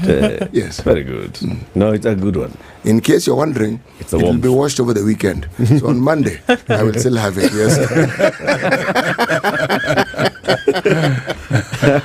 Okay, we're going to talk about establishing what you're calling a transformative pharmaceutical manufacturing plant in Kisumu, what that is all about.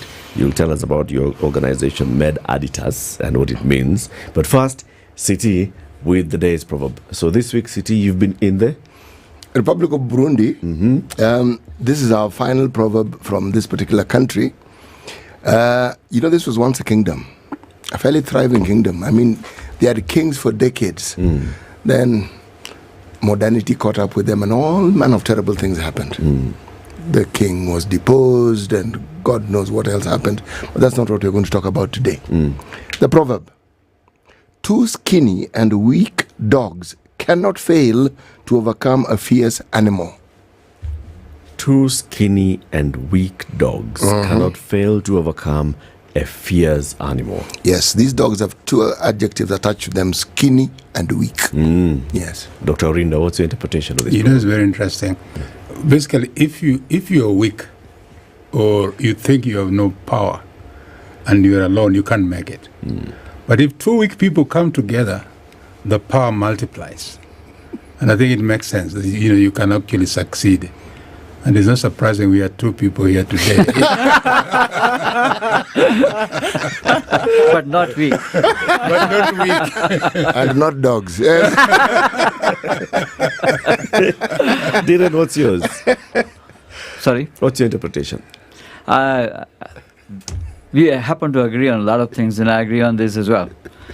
That, when you have two or more individuals combine their power and they work in harmony, they can overcome real obstacles and challenges.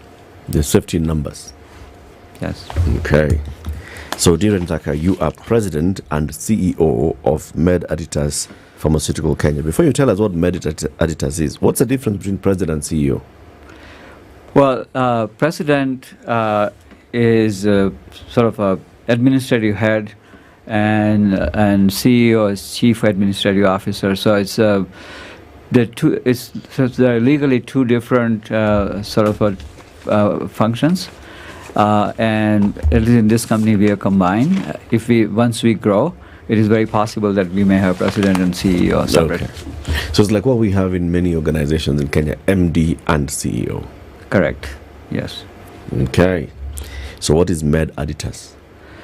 So Med Aditas is stands for medicine, and Aditas is a Latin word for access.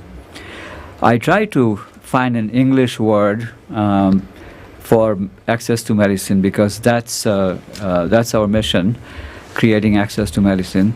But you have to have a unique phrase or a word for a company, and all of the English combinations were taken by others. So then I decided to go to either Sanskrit or Latin, and I found the word editus, which means access, which also means discovery. It actually has 4 or 5 other meanings. I thought it was just perfect fit for what we want to do.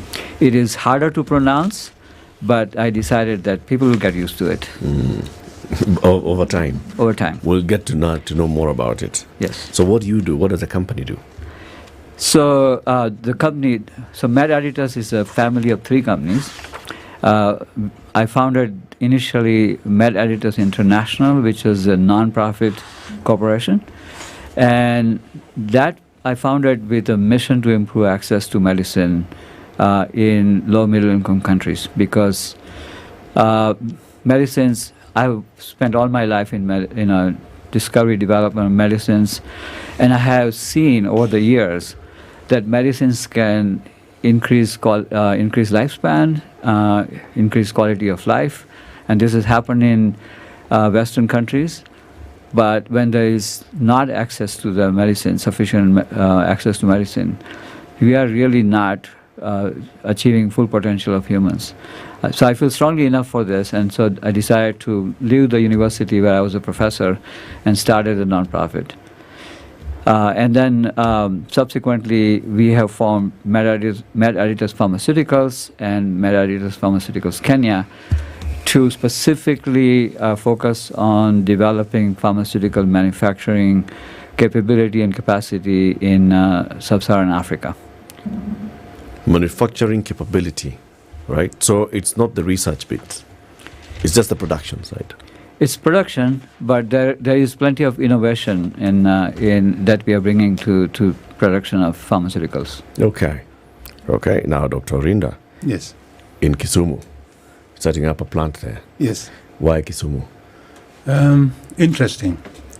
Dhiren Thacker came to Kisumu 2021 at the invitation of Governor Nyong'o to explore where and how to start a pharmaceutical manufacturing plant. He had been to several countries, 8, almost 10 countries, looking at where he can do this.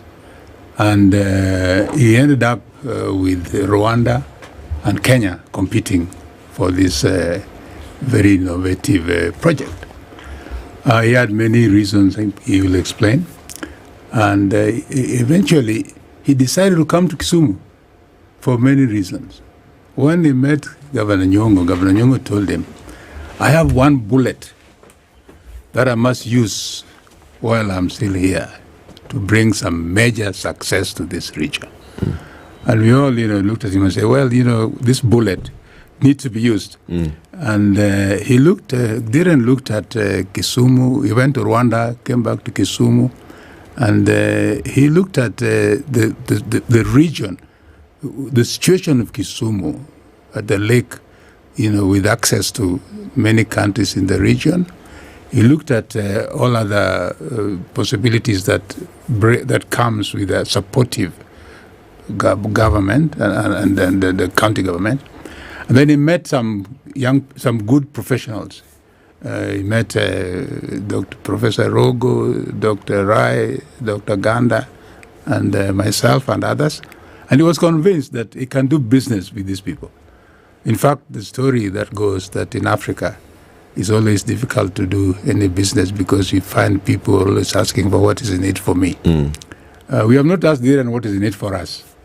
We are doing it because we believe in serving our community and in actually contributing to the UHC, universal health coverage. And he will explain to you how Med Editus brings in affordability and quality of drugs in manufacturing. Okay. What are the challenges in manufacturing? Before then we come into what is different about what Med Editus is going to do. What are the challenges that, are encountered by pharmaceutical companies in setting up, establishing, and manufacturing and distribution of drugs? There are plenty of challenges. In fact, it is because of these challenges that the growth of pharmaceutical manufacturing sector in sub-Saharan Africa has been pretty slow. Despite the best efforts and intentions of governments and private sector, the entire sub-Saharan Africa only has approximately 400 to 600 manufacturers. And if you compare that with India, with the same, approximately same population, India has 10,000 and counting. So what are the problems here? What are the challenges? This is a highly regulated industry. So to build a pharmaceutical manufacturing factory, you have to really build highly specialized space, thousands of square meters of space, which is expensive to build. It requires technical expertise, so which means that you really require high level of capital. It takes a long time to, at least in this part of the world, it takes a long time to build such facilities. So it may take as much as 5 to 7 years to build one because of lack of access to many of the resources. And once it is built, to run such a manufacturing facility, which is such a regulated sort of industry, there are so many rules and regulations to achieve the level of quality that one needs to achieve. And this is just technically and financially challenging. So there are a number of, and then of course, workforce. Access to workforce is sometimes a real challenge too. What would it mean? I'm just looking at the medical space. I'm looking at post-COVID or even during COVID when there was huge need at some point, perceived or otherwise, to have proximity of availability of medicine. Correct. Right? Yes. So if we say that there's a plant in Kenya feeding the region, feeding the country, what would that mean in terms of strides for this space? Well, I think that you ask a very good question and make a very good point. What the current sort of a model is that a lot of manufacturing capacity is concentrated in a few regions in the world: India, China, Europe, North America. So imagine that there are needs for medicines in this part of the world. Most of these medicines have to be imported, which means there's a long supply chain coming from India to Africa. There's a transportation of the goods from where it is manufactured to the port. Then it comes to a port in one of the African countries. Then it goes inland. Takes time. It becomes expensive. But very importantly, the countries here rely on other countries to provide that. So imagine what happened in COVID. When things got rough, the countries that were manufacturing drugs and vaccines, they wanted to make sure that their people are taken care of first. Yes. And as a result, many of the countries absolutely did not get access to vaccine. So I think it is very important for us going forward to develop distributed pharmaceutical manufacturing sort of a model. If you make drug in Kenya, then it is so much faster and easier to really get that drug to patients in Kenya and maybe in the surrounding regions. We believe that is the model of the future, and we want to actually bring technology to Kenya that promotes that kind of model. That is what we want to actually accomplish. Proof of concept that you can set something up in Kenya, and we can show the success, and then we can actually replicate that in other countries and create local capacity so that there is a short supply chain, and the company that is manufacturing drugs is more responsive to the local needs of the people. Okay. Dr. Arinda, there are many pharmaceutical manufacturing plants in Kenya. Yes. Right? Some have been there for years, for decades. So what would be different about this one? It is really amazing that Dhiren chose to come to Kenya.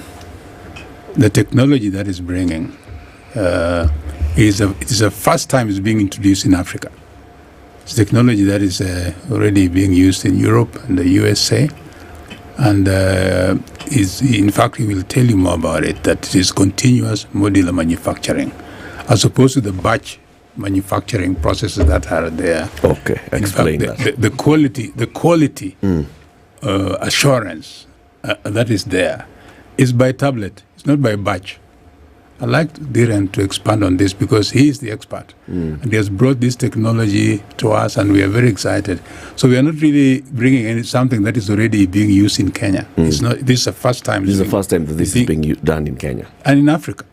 Have you been in the pharma space yourself? No, I'm a doctor, pediatrician. I've been in United Nations. I've been in programming and I've been developing and supporting countries. Yes. I have worked in South Africa, Namibia. I've worked in New York as a senior advisor for children's health for UNICEF. I've worked with many countries, and I can support programs such as this in a way that makes a difference. Okay, explain the tech.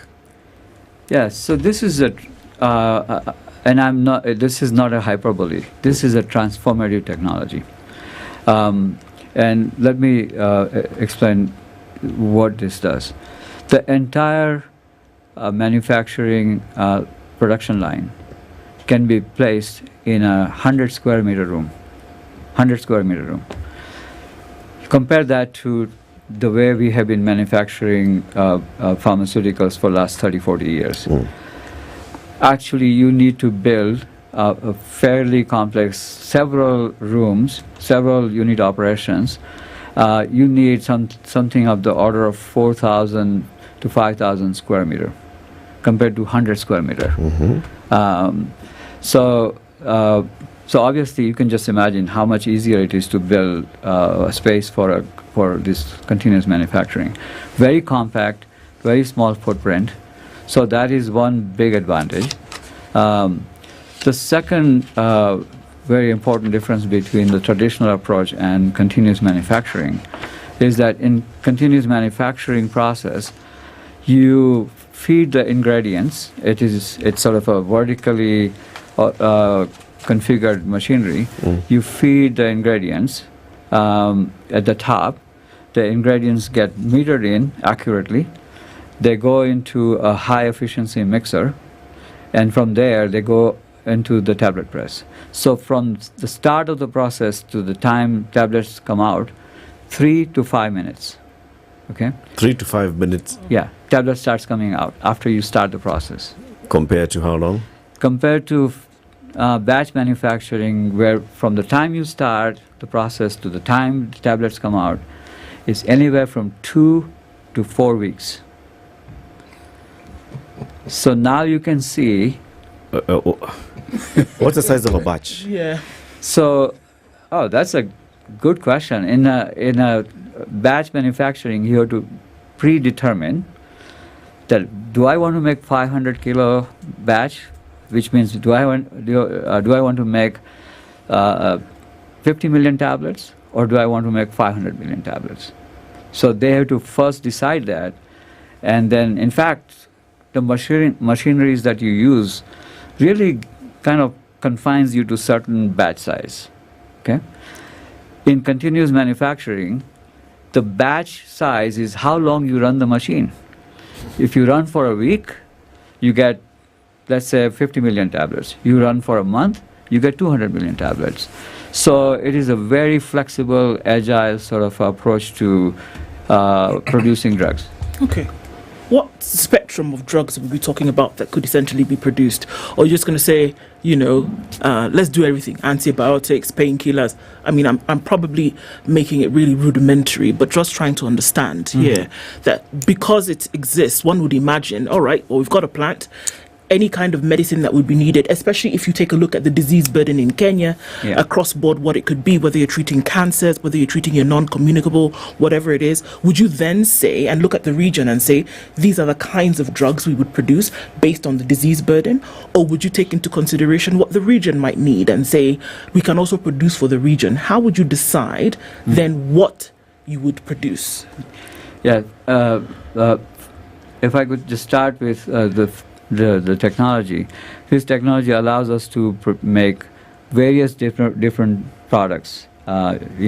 You can change from one product to making a second product within a matter of 2 or 3 days by cleaning the machinery, cleaning the room.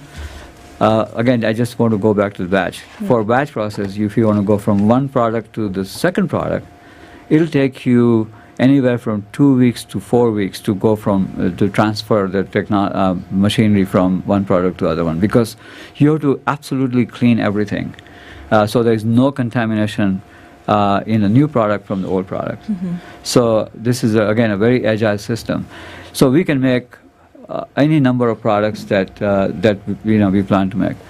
We have decided to start our initially offer products that will treat cardiovascular diseases, diabetes, cancer, the so-called non-communicable diseases. We decided to start with that because we have seen, of course, everything we do is based on market research and data that we have acquired. We know that these non-communicable diseases are increasing in terms of numbers of people getting them. And they are actually creating a bigger toll on human life. The communicable diseases continue, but we believe that there is less attention being paid to treating non-communicable diseases. So we want to come in and meet unmet patient need, but we are a business. We want to be a successful business. So we believe that by going into those products first, we will actually create a market advantage for ourselves. And then over a period of time, we will broaden our portfolio. We will also make the HIV, malaria, tuberculosis drugs as well. We also want to later on bring in medicines for neglected tropical disease, which is an important area to treat in this area, in this region. Are we going to a break? Yeah, let's take a break. Coming back shortly. 28 minutes to 8. We are having our Health Friday conversation today about pharmaceutical manufacturing in Kenya, and a transformative pharmaceutical manufacturing plant is being set up in Kisumu by Med Aditas. The president and CEO of Med Aditas is Dhiren Thakur, and Dr. Vincent Orinda is the director at the same company, Med Aditas. They'll tell us more about it, its transformative, and what then we expect to see out of it. As we take this break and do, please. We said it is what banking dot what? prioritybanking.ke@sc.com. Okay. Right. And that's why do we need that? So who is the person who is advising you? Or who is the person who is holding your hand? Who is the person who is showing you the ropes when it comes to creating your wealth, managing your wealth, growing your wealth? Whether it's 1 shilling, 100 shillings, 1,000 shillings, or 100 million shillings. CT, that's your area where you play.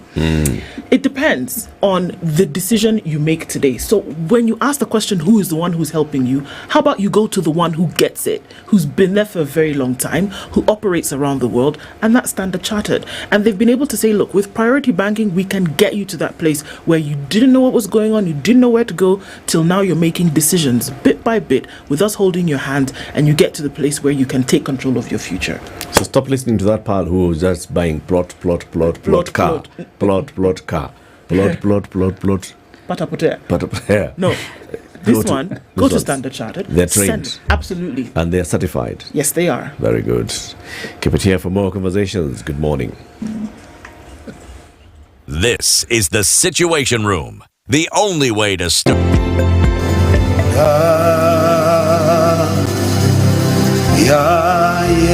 Yes.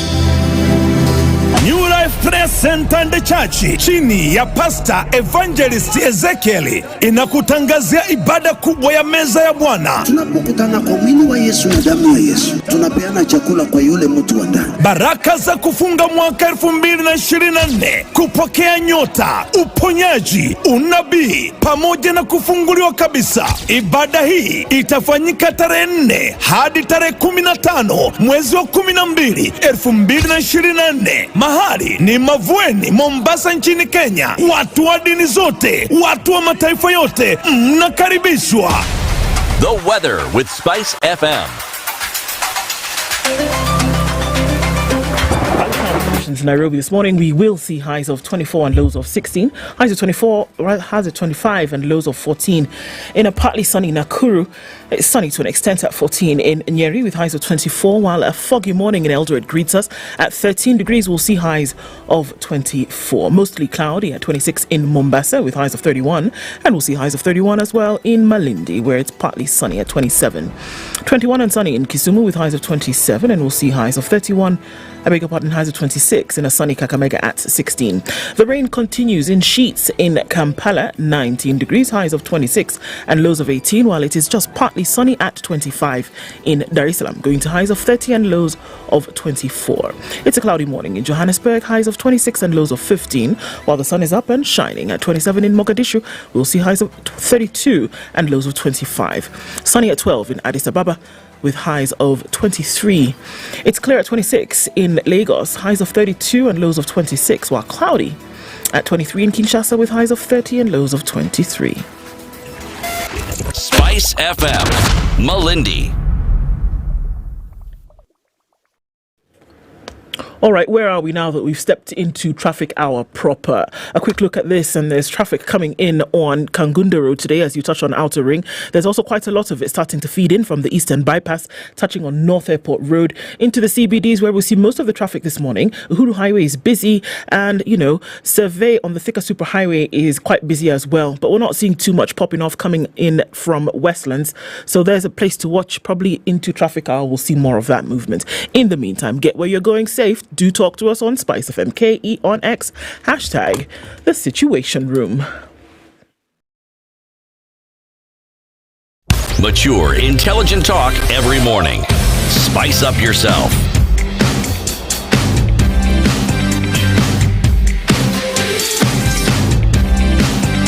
Mornings done right. 94.4 Spice FM, Nairobi. Right, our conversation continues. Our Health Friday conversation is about pharmaceutical manufacturing.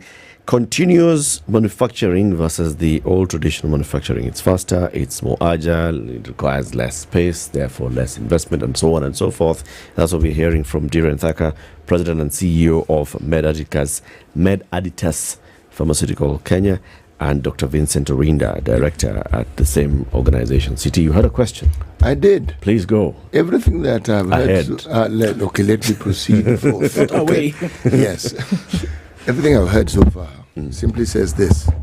We are not reinventing the process. Just hold that mic. Just shikilia tu kwa mkono. You need to behave. Just hold it. Okay. Hold it like There that. Okay.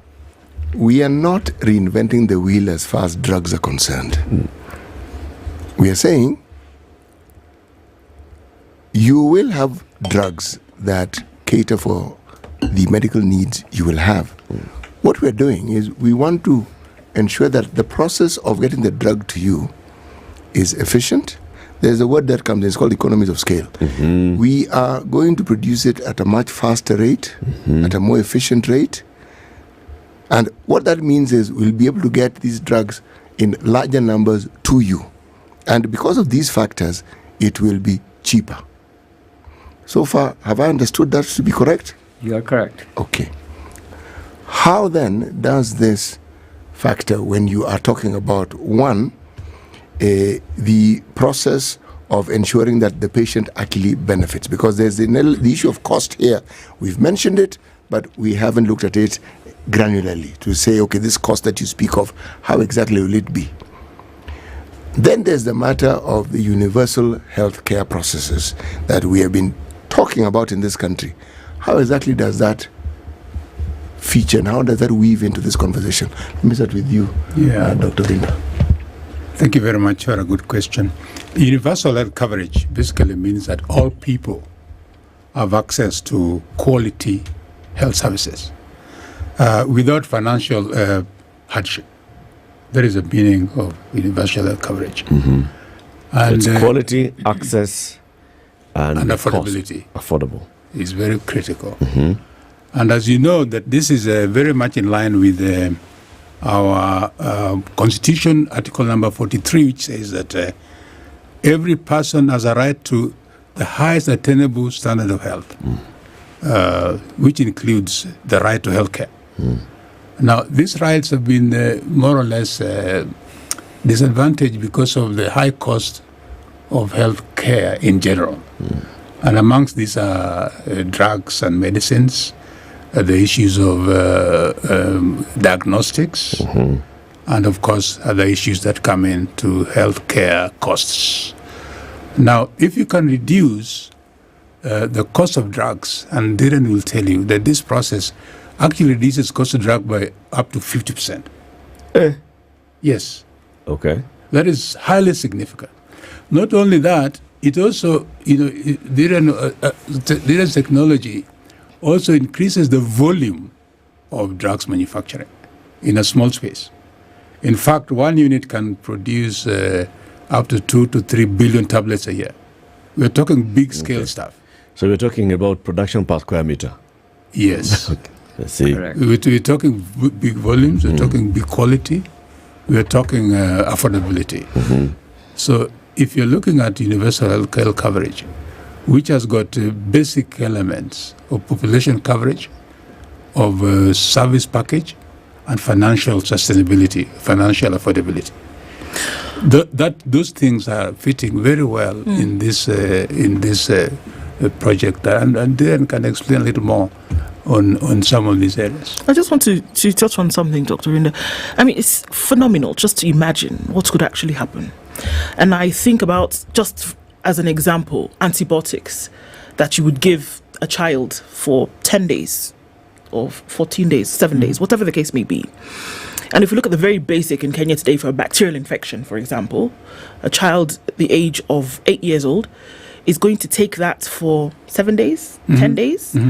And if you don't have insurance and you're paying out of pocket, you're easily paying 3,000 shillings for that dose of antibiotics.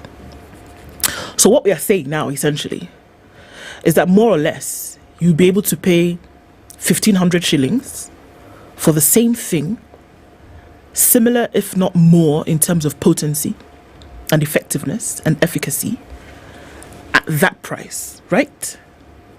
But then what I'm confused about, I'm not even confused, I'm just, I guess, gobsmacked, is that why has this never been done here before? Well, everything has its right time. Yeah. Technology advances over time. This is new technology. And we are just lucky that we have Darren who comes in and says, let me bring this technology to Kenya and to Africa, so that it can benefit many, many more people. So it's a matter of people like Darren with goodwill who says, well, I want to do good to people. In fact, I usually talk about private for public good. This is a perfect case of private for public good, so that we can be able to effect change and also, increase the quality of life. If you look at the landscape in the health sector or in health in general, we have had many ups and downs. The COVID came, the HIV/AIDS came. Our life expectancy was on a roller coaster at some stage. We are up now in Kenya is about 62, 66 years, and also increasing. And in fact, we have seen even a drastic drop in child mortality. Infant mortality has dropped quite a bit, and under 5 mortality has dropped quite significantly. Between 2003 to 2022, we do what we call demographic and health surveys, done in 2003, 2014, and the most recent one, 2022. It shows that Kenya has really made advance in these areas for mortality. And child mortality is a very good indicator of our health status. So in many ways, we are coming in at a point where mortality is going down, but at the same time, the non-communicable diseases are going up. In other words, adult mortality becomes a big problem. So Darren comes in at a time when actually all these things can happen all at the same time. And Darren, maybe you can add a little more there. Yeah, to just expand on that, you asked why this hasn't been done before. Well, this technology actually was developed only 10 to 15 years, last 10 to 15 years. Still new. And interestingly, this technology was developed by several multinational pharmaceutical companies who generally focus on profit. And they did it because they realized that they cannot rely on one area like India or China to make their drugs to distribute everywhere else. They realized that it puts their supply in jeopardy. So they have developed this technology so they have capability to distribute manufacturing across different areas. So now we can take advantage of that. We want to do the same thing, but for a different reason. I want to do this because I want to bring manufacturing capability in African countries where it is needed. So we can use that technology to distribute manufacturing within Africa. This is not just about us making drugs. We want to show with a proof of concept that this technology works, it can be deployed in Africa, and once people accept that, I think we can bring a lot more investment and we can begin to replicate this in other parts of Kenya, but also other parts of sub-Saharan Africa. That is how we want to actually take advantage of something that developed in the last 10, 15 years. I also want to talk about one more technology, if you may, if I could indulge. So there are two aspects of medicines. There's quality and there is affordability, right? And often these two forces work against each other. You try to improve quality, you increase costs. In fact, you know that in this country, European drugs, which are of high quality, are much more expensive than drugs made in locally or in India or China. Well, I think what we want to accomplish is both. We can create high quality medicines at the same level of quality that patients get in North America and Europe. We are compromising here in this part of the world. We are accepting lower quality. We should not. So we are automating a lot of the quality management systems. We are digitizing it so that we can actually make it work. We can achieve the quality by having all the processes that are automated and digitized. But once you digitize the processes, the data is all digital, and people worry that you now have the capability of fudging the data or manipulating the data, right? We want to preempt that, and so we are bringing what is known as blockchain data architecture. So all our operations, manufacturing, distribution, will be embedded in blockchain data architecture. So why that really assures quality? Blockchain, by its nature, will not allow anybody to go in and change the data without leaving an audit trail. So once the data goes in, it's immutable. So so we want everybody to know that the data we will generate will have absolute integrity because it will be protected by blockchain. And secondly, this data is very flexible. We can share, there's a vast amount of data. We can share that with our stakeholders, depending on who wants to access the data, regulators, government, global procurers.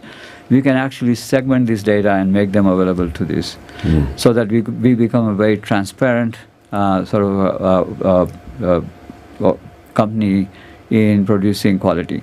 So we want to create high quality, but keep the cost down. That is what we want to achieve. I know a lot of people don't believe it, but we are going to make it happen. You'll make it work. Darren, you've mentioned a number of times in this conversation today proof of concepts, that you want to have proof of concept to show, to demonstrate that it works. Yes. That everything that you've told us, about lowering costs, even costs of investment is going to be low. The space needed is low. The consumables used, low. The cost of the product that comes out is going to be even more affordable to the consumers. But we still need proof of concept. Are we saying that this is not yet tried and tested, that we have nowhere else that we can show that this is working? Why do we need to have a proof of concept in Kisumu? Yeah, and that's because, in fact, when I started this conversation with people who know these technologies and people who know the business, they say, well, you can't make it work in Africa because they don't have the infrastructure, they don't have the workforce, and that is the proof of concept I'm talking about. I don't get it. We have land. Yes. You need much less land than others would require. We have trained pharmacists who come graduate out of our universities every year. We have workforce. In fact, we have even farm techs who are coming out of KMTC and other colleges. So we have a trained workforce here. We've got power. Power is available. There are other manufacturing plants. What is it that they're saying that we don't have? We even have engineers. Yes. Yeah, but... What are they saying we don't have? I think it is not... I think the source of that comment is correct. This is a new technology. It's highly automated. I describe that as a simplified process, but the machinery is quite complex. So I think there are non-believers who think that this cannot be really deployed in Africa. Yeah. It might not work, it might not function, it breaks down, how are you going to fix it? So there are a lot of concerns. And we have answered that question by creating a very different business model. Instead of bringing that technology and bringing blockchain and manufacturing technology and making it work here by ourselves, we MedEditas, we believe we are the convener of strategic partners. So we have brought a company from Germany, Glad, that makes the machinery that have world's expertise. We have a company called Remedy that is a world leader in healthcare application of blockchain. These are our partners. They are making the same commitment we are making to make this work. So, government of County of Kisumu, our partner. As you know, something like this requires infrastructure, needs support. So these are just 3 examples of partnerships that we put together. But every partner we have must have the same philosophical underpinning. They want to do this for the right reason. That is really our motivation. That's how we have put together several partnerships. We believe by doing so, we are de-risking the project. Every investor will say, the project is risky, and we have been able to show that we have de-risked this. That is what I mean by proof of concept. Once we make this happen, Gates, who is a non-believer Gates does not believe that this can be done in Africa. We want to make him a believer. And hopefully then he will invest a lot more money here. In fact, Governor Nyong'o put in place a very strong technical team. People within the county and also out of the county. And he asked me to be the chair of that technical team. It's called a task force, to support Dhiren in this whole process. And this task team has been meeting for the last 2 years, quietly, looking at all the parameters, what needs to be done, etc., etc. And we have looked at all the issues of land, all the issues of the things that are needed in this factory. And it's a very good model, actually, that an investor can come in like Dhiren and find a strong technical team to work with. And a technical team that really we know what we're doing. And basically, it has given Dhiren a level of comfort. So this is part of this proof of concept that things can work. It's doable. Things are doable. And our team, let me say this for the nation to hear, we are not at Dhiren for what is in it for us. Dhiren is here, you can say. We are there to do good and do it professionally. Yeah. And we have, I've mentioned names before. We have Professor Kamarogo, we have Dr. Rai, Dr. Ganda, Dr. Kelly, people who are working with renowned professionals in the healthcare space. Yes, and we are determined, actually, to make this work. So in many ways, we bring in know-how, we bring in a certain level of experience and expertise. In terms of the resourcing, Yes. Right? I know. So among the things, of course, I've got to ask Dhiren is where is he getting the money from? Yeah. But then what else is the county government of Kisumu supporting with? So are you, for example, establishing a special economic zone that then gives Dhiren the tax benefits of setting up at a special economic zone? Or is it in the KIPES county aggregation and industrial parks? Are you like setting up in a special zone that helps to do this in terms of access to power, access to water, access to all this? What's the county government of Kisumu? Well, we really need to give credit to Governor Nyong'o for his vision and his commitment to this process. In fact, I think he sees it as one of his flagship projects. And within that framework, he drafted a concession agreement with Dhiren, and also he organized a public participation to make sure that the public are very much aware, so that we can look at a people-centered approach and a social accountability that is needed to support this kind of factory.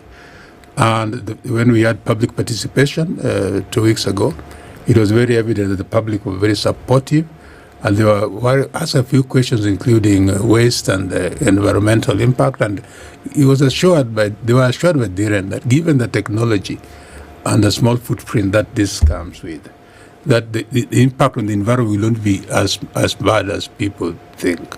So that aspect of community participation, Dr. Governor Nyong'o has taken care of.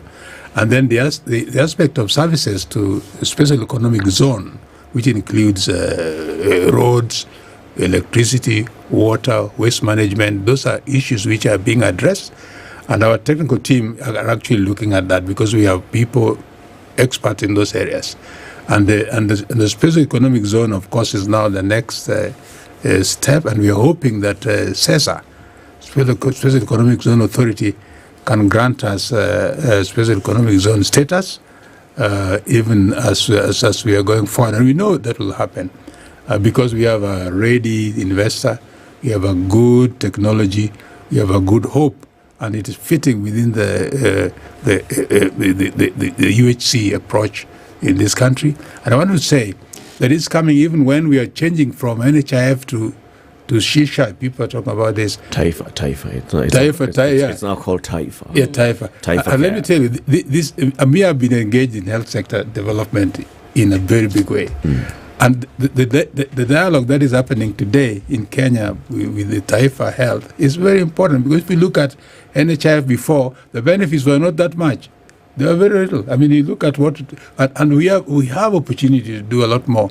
But that's another story. But coming back to this story of Kisumu, Governor Nyong'o has provided a lot of support, and with technical team they are supporting Dhiren, and Dhiren also has a very big technical team. I think the proof of concept is already happening, and we're going to say that this is going to happen. What's the level of investment we're looking at here? Let Dhiren respond to that. And how many people do we expect to get employment here? What's the impact that we expect? Yeah, first I'll talk about impact. The impact is going to be a minute and a half. Yeah, impact is going to be huge, because we believe that not only we will produce medicines that will be available to people at low cost and good quality, but I think because of what we are doing, it will replicate, and we will have much faster growth of the pharmaceutical manufacturing sector. That is going to be the impact. This project is approximately $40 million project that includes capital costs as well as operating costs for first 2, 3, 4 years until we become profitable. And because of the fact that we de-risked this, several development banks got interested in us, and they have decided to really, one of the banks has decided, Afrexim Bank has decided to really go forward with us. And we are bringing private investment, equity investment in parallel to that. And we are surprising people. We are raising money at a much faster pace than most people expected. Okay. Maybe Dhiren can also mention about the time duration. People do not expect that tomorrow. Yeah, when are we expecting this plant? Yes. Well, we are moving very fast. We don't have time to explain how we are trying to really bring drugs fast to market. But because of, again, partnerships, in 3 years, we will have drugs on the market. In 3 years' time. Yeah, which is very fast in this industry. 2027. Yeah. Okay. Dhiren Thaka is the president and CEO of Med Aditas Pharmaceutical Kenya, and Dr. Vincent Orinda, director of the same Med Aditas Pharmaceutical Kenya, talking about establishing a new transformative pharmaceutical manufacturing plant in Kisumu. 8 a.m. news time.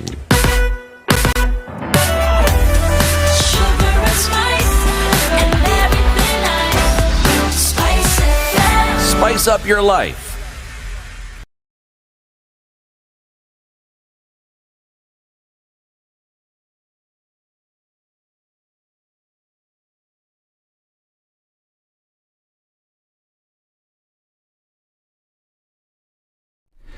Good morning, this is Newswire. I'm Dennis Aseto. The Kenya Certificate of Secondary Education examinations are scheduled to end this morning with physics practical tests starting at 8 now. The examinations, which kicked off on October 22nd, involved 965,501 candidates spread across the 10,755 examination centers countrywide. The Kenya National Examination Council introduced new guidelines to curb cheating in this year's KCSE, including customized exam papers, rotation of supervisors, and placed a ban on phones during an exam. Isolated cases of exam theft have, however, been reported, leading to arrest of suspects, including teachers accused of leaking exam papers to desperate students and parents at a fee. NEC chairperson Professor Julius Nyabundi has hailed the smooth administration of the papers and acknowledged the role of all in the field officers for the success as exam marking phase kicks in. And residents of Uasin Gishu County have expressed themselves over President William Ruto's decision to terminate the Adani deal, which was tasked with renovating the JKIA as well as the contract between Adani and Ketraco. The residents have also raised their opinions about the expectations of the government, promising to tackle the challenges affecting universities, especially Moi University. Adani deal na mambo ya PPP was okay, but the company ya Adani was not a qualified company ya kufanya hiyo kazi. Tukifukuza Adani hapa Kenya, Murkomen hao ako tayari kuresign kwa sababu yeye ndiye alihusika kwa mambo ya kufanya cooperation ya mambo ya Adani. Kwa hivyo Adani akitoka, there must be a responsibility of government kufuata wakora ambao waliingia kwa agreement na Adani. Sasa ile kucancel hiyo maneno ya Adani imeleta kabisa ukurasa mpya, sababu watu wengi walikataa hiyo kampuni ya huyo Adani. Sasa president ni mtu ambaye anasikia maneno ya watu. Mambo ya masiwa, miwa, sukari, amesema iko factory mingi. Na kweli sukari iko mingi hapa Kenya. Sio kama zamani tulikuwa na impose sugar. Ile kitu tungemwambia wa Kenya, wapatie mtu nafasi. Mambo ya Moi University vile yeye alisema ni ndano la fea, ni kweli. Walifungua satellite mingi mpaka ile ya Arisa, walichukua pesa. Lakini hawakurudisha nini mkono. Ndio unaona Moi University wako na teni. EACC waangalie vile pesa ilitumiwa. The Coastal Region NCCK branch has expressed its dissatisfaction with the implementation of SHA. Deputy Chairperson of NCCK Coastal Region, Bishop Ruben Shukuru Katite, has said that a large number of patients, especially those suffering from chronic illnesses, have a difficult time accessing medical services. Na kama viongozi wa kidini tunahofia ya kwamba Social Health Authority halitoi huduma ambayo NHIF ilikuwa ikitoa, kwa sababu fedha zile ambazo zinatolewa kugharimia matibabu ziko kwa kiwango cha chini sana kulinganisha na matibabu ambayo wagonjwa wenye magonjwa ibuka wanastahili kupokea. Na tumeona hili tayari likitendeka kwa wagonjwa mbalimbali. Na hivyo basi tunatoa mwito kwa serikali waweze kutathmini hali hii. Dennis Bolandi and Lydiah Njagi are a worried lot due to what they say is the government's failure to provide detailed information regarding SHA. Hatuna imani na serikali kwa sasa, kwa sababu tukijaribu kujiuliza maswali ni kwa nini wanatoka kutoka NHIF na kuingia katika hii SHA. Hawana reasons ambazo ni za kimsingi ya kuonyesha kwa nini wana shift kutoka moja kwenda nyingine. Tumeweza kuwa na cases kadha wa kadha ambazo mtu anafika pale hospitalini na anachukua muda wa masaa mengi kufanya ile transfer, ile kuandikisha ili akaweze kuvukishwa kwa ile SHA, na anaweza hata chukua muda mrefu kabla hajapata matibabu. Na mara mingi huwa ukiona mtoto ama mtu mzima amekimbizwa hospitali, huwa inatakikana akapate matibabu ya haraka. These statements come at a time when the government has announced the payment of arrears of up to 3.7 billion shillings owed to various hospitals today.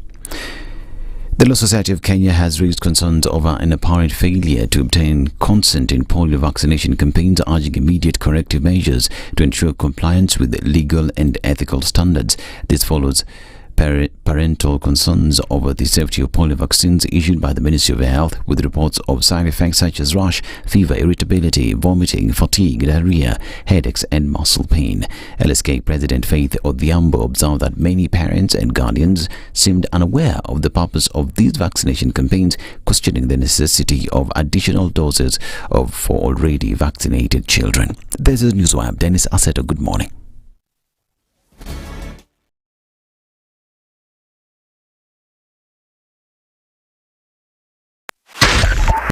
.5 Spice FM, Kisumu. All right, looking at build-up status now, and traffic on James Gishuru getting towards Waiyaki Way is starting to build. Also, outbound on the Red Hill Link Road is very, very busy. Inbound traffic on Waiyaki Way, then heading into the city, is also starting at bumper-to-bumper status. On the Thika Superhighway, it's stretching along past the Allsop stage, and there's traffic coming in from Garden City and knocking on very close at Kasarani. So that looks like it's going to be a bit busy. You know that there's a drizzle in some parts of the city this morning, so we're going to watch out for that. Limuru Road is busy as well, and it looks like traffic hour is extending as the days go by. Around about 8 o'clock is where we see things really start to build up. The Southern Bypass has some traffic. We're not sure what's causing that, but it is bumper to bumper, and it's all red for at least 3 kilometers. Not quite sure what's happening here. If you have any information, do let us know so we can spread the word. Let's talk in the meantime on SpiceFM KE on X, hashtag the Situation Room.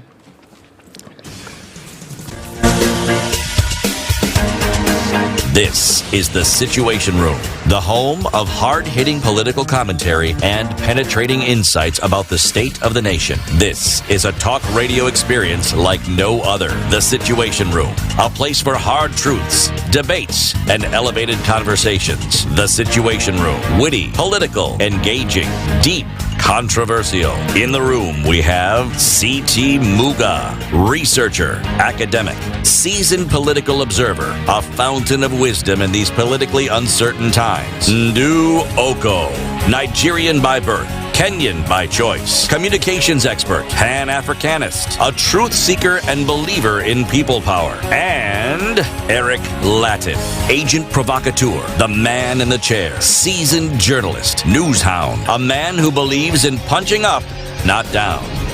This is The Situation Room, the only way to start your day. 8 after 8, on to the third hour of Kenya's biggest conversation, The Situation Room. All right, make, grow, and manage your wealth. Yes. Not at your riches, not your money, wealth. Absolutely. Think about situations where you want to get onto a great project, right? Do you usually go alone? No, you don't. You usually have a partner who you're going to walk with, share ideas with, things like that. And that's what Standard Chartered Priority Banking is telling you. Let's be a partner that we can walk with you. We've got the experience. We've done it before. We've been around the block a couple of times. So, you know, it's not new territory for us, and we can help you. Actually, you want to invest in children's education, you want to send them to the best schools around the world. How about we start now and show us what you have, and let's see how we can help you grow it. Do you want to put some money aside to not invest in anything just kaploti, but other things as well? You know, you want to put your money in bonds, in government bonds. You want to put your money in funds that will actually grow. The folks who've been around the block a couple of times are Standard Chartered, and they're saying, you know what, we can do this with you. So come on down and have a chat with us, and let's see how we can get you on to your journey of creating, managing, and growing your wealth. It's Standard Chartered Priority Banking. Send an email to prioritybanking.ke@sc.com. Yep. Yeah, you got it. First round, like that. My friend. There's some news that's coming out of Okoh. You know, we are a non-ally member of... Right. Yeah. Of the other non-aligned thing. People there, those guys. Yeah. So yesterday, this guy called Karim Khan. The prosecutor of the ICC. ICC. Yes. He says There's a gentleman called Benjamin Netanyahu. And some others. Yeah. If you see them, bring them to me. Yeah. Him and a leader of Hamas. Yeah. And some other people here and there. People who are in charge of this war thing. War crimes, genocide, etc., etc. Those ones. We need to have a little chat with them. Come here. Right? The ICC has previously issued several such warrants of arrest. For example, against former president of Sudan. What was his name? Bashir. Omar al-Bashir. Omar al-Bashir. Yeah. Bashir ignored it. Yeah, he did. Yes. And people like America were like, no. Bashir needs to observe international law, right? Yes, he does. No. He needs to face justice. Remember we were in a spot of bother when Bashir came to visit us during one of our national functions. Said, these people are entertaining. How can you entertain? What do you mean? Global criminals. Yeah. Okay. Now Netanyahu, same with ICC.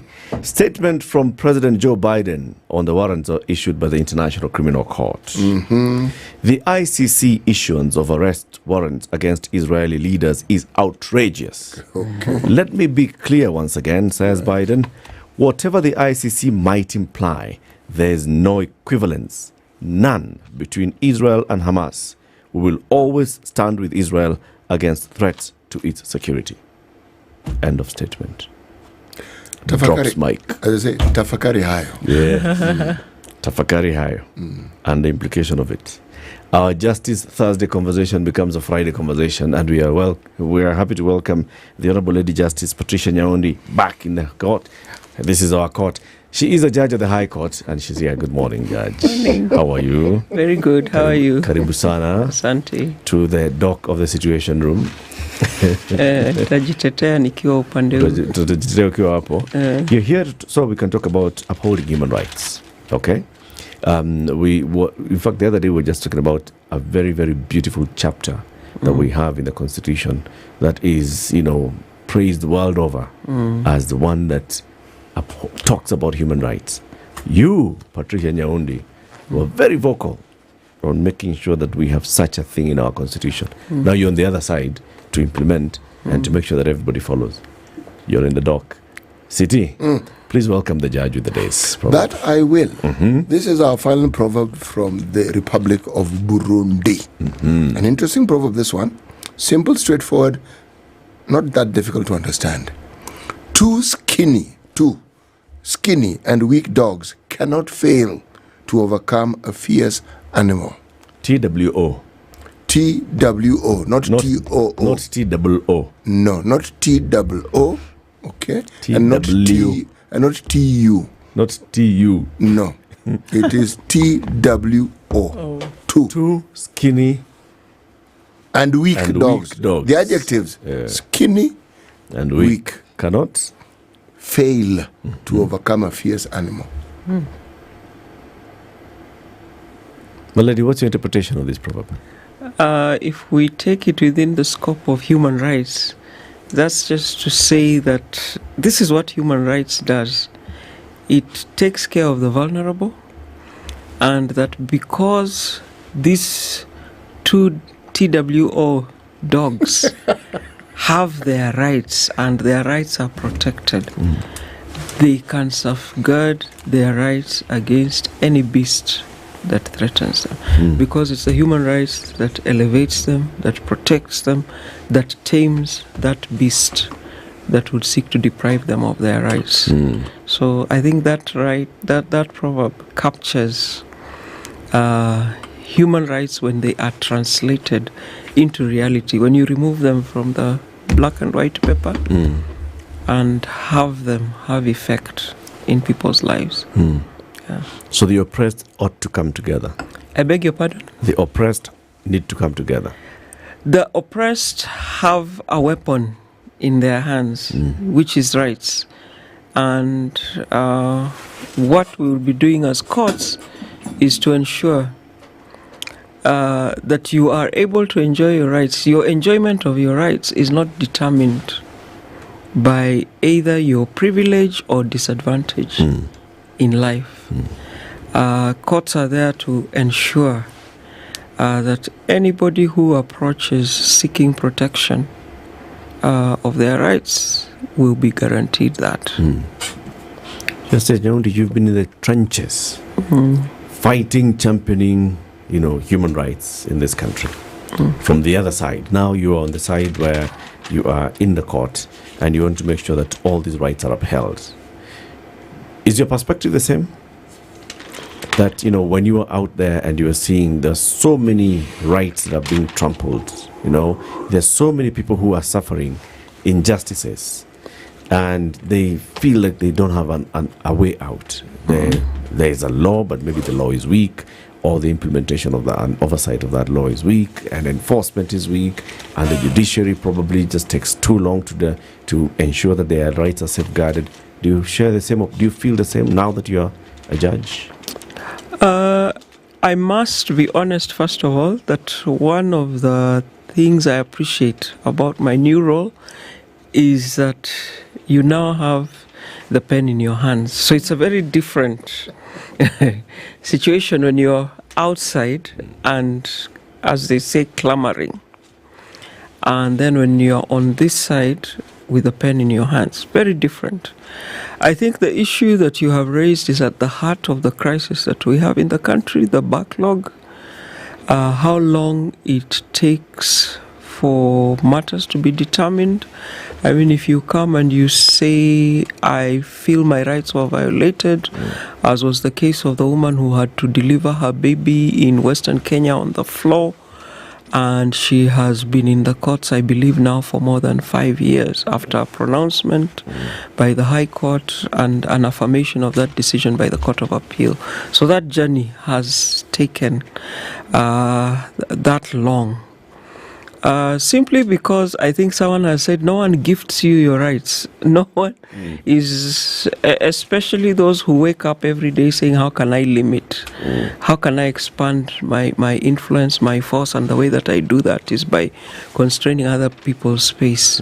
I think the reality is that rights are never gifted to you. So those who are bold enough to seek their rights, I think, have got to be prepared to... sometimes it takes that long. But now that I'm on this side, I believe there's a deliberate effort to shorten that. Courts have been expanded. We now have courts across the country, which is very different. The time I started practicing my law, when I joined the profession, there were about 23 High Court judges. I don't know how they managed. That number has gradually increased to 95. We hope to see it increase. What this then does is that it translates into increased access to justice for Kenyans. And I think those who've engaged with the court system can testify that the courts that were in existence, say, in the 70s and what we are seeing now, night and day, big difference. Sure. Every time we think about rights, justice, is that we think about the immediacy of them, right? That I have a right to 1, 2, 3. It's not a right that can be exercised tomorrow, but so long as I'm a living, breathing human being, those rights ought to be accorded and recorded to me and respected by others who operate within the same space as me. So then the denial of those rights, for whatever reason, seems, just saying denial is an injustice, right? Yes. But then to prolong it within a process, whether it's a judicial process, whatever it is, just seems a little bit more painful, and maybe a lot more painful for others. And so then we come back to the issue of time, that whereby the rights are not prescribed within time, but that the upholding of those rights then unfortunately are bound by time. So is there a way to then say, well, okay, let's see if we can make this go a little faster? Should there be, like the way we have land and environment courts, should we just have rights courts? Yeah, and that's like here in Nairobi, there is a division that is specifically for constitution and human rights. Every High Court judge should be able to deal with the question of rights violation. I can tell you for a fact that right now, if you file your matter touching on human rights, that's handled under urgency. Many of those will not necessarily require a physical hearing. So what normally happens, and the judges have put processes in place, they will be handled through written submissions. I believe that we've even been given timelines, the time within which we should finalize matters and constitutional matters, violations of rights, depending on the issue. I think we have seen that the turnaround is really fast, I must say. Within 6 months, within 1 year, max 2.5 years, you're having a pronouncement on your rights. Of course, depending on the cooperation of the parties. Some parties come to court deliberately to delay. Their participation is to delay the finalization of a matter. But I believe I can speak with confidence that the spirit within the judiciary is, especially when it comes to rights violations, is to have these matters quickly adjudicated and pronouncements made. Because if someone is saying they are at risk, either detention, that's a limit of their freedom. If there is a violation on freedom of speech, issues of freedom of demonstration, we have seen how fast this has happened. For instance, including issuing warrants against senior public servants when they fail to respond to summons. So the court is equipped with the tools to ensure that those who should comply do comply. Yes. It's something you've said, Judge, that, nobody will give you your rights, Nobody will gift you your rights. Does that not go against the principle that you have some rights that are guaranteed? When you use those words, what always inalienable rights. When you say that you have certain inalienable rights, doesn't that mean that you actually have them? You don't have to be given by anyone. Probably it's the limitations when you join kindergarten late in life, the limitation of how you use the language. But what I really mean is the nature of society is that we are fighting for space, isn't it? Yeah. Rights are inalienable. By the nature of you being a human being, you are entitled to your dignity. And really, this is what rights are about. Human dignity. The fact that I can wake up with a guarantee of I'm going to have a good meal, with the nutrition, that's what they say. If I need medical treatment, I can access it. My children or myself will access education. I have access to civil and political rights. I mean, they are not only inalienable, they are also interconnected.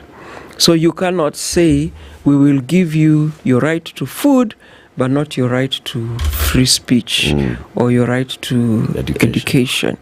They are also universal. So we cannot say only people in urban centers are guaranteed the right to decent housing. Yes. Those of you in far to reach only because of your distance from the capital, but you are not really. You're not far from Kenya. You are in Kenya.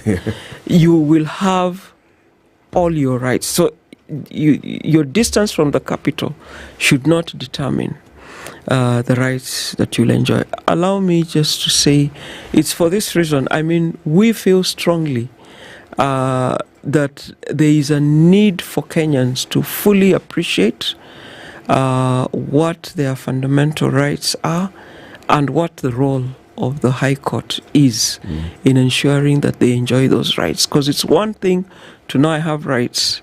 More important is how do I enforce those rights?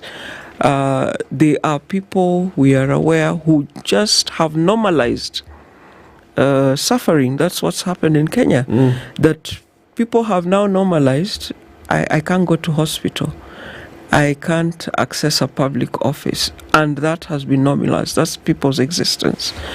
That's why this year going forward, every International Human Rights Day, the High Court is going to be holding a summit. And the purpose of that summit is to engage with our stakeholders and to say Chapter 4 of our Constitution guarantees to every person within the boundaries of Kenya the following rights. And it is our role, first of all, it is the role of the government to promote, prevent, and protect. Ensure that people are enjoying their rights. Now, where there is an infringement or a threat, the High Court has been given that special mandate to ensure that you enjoy those rights.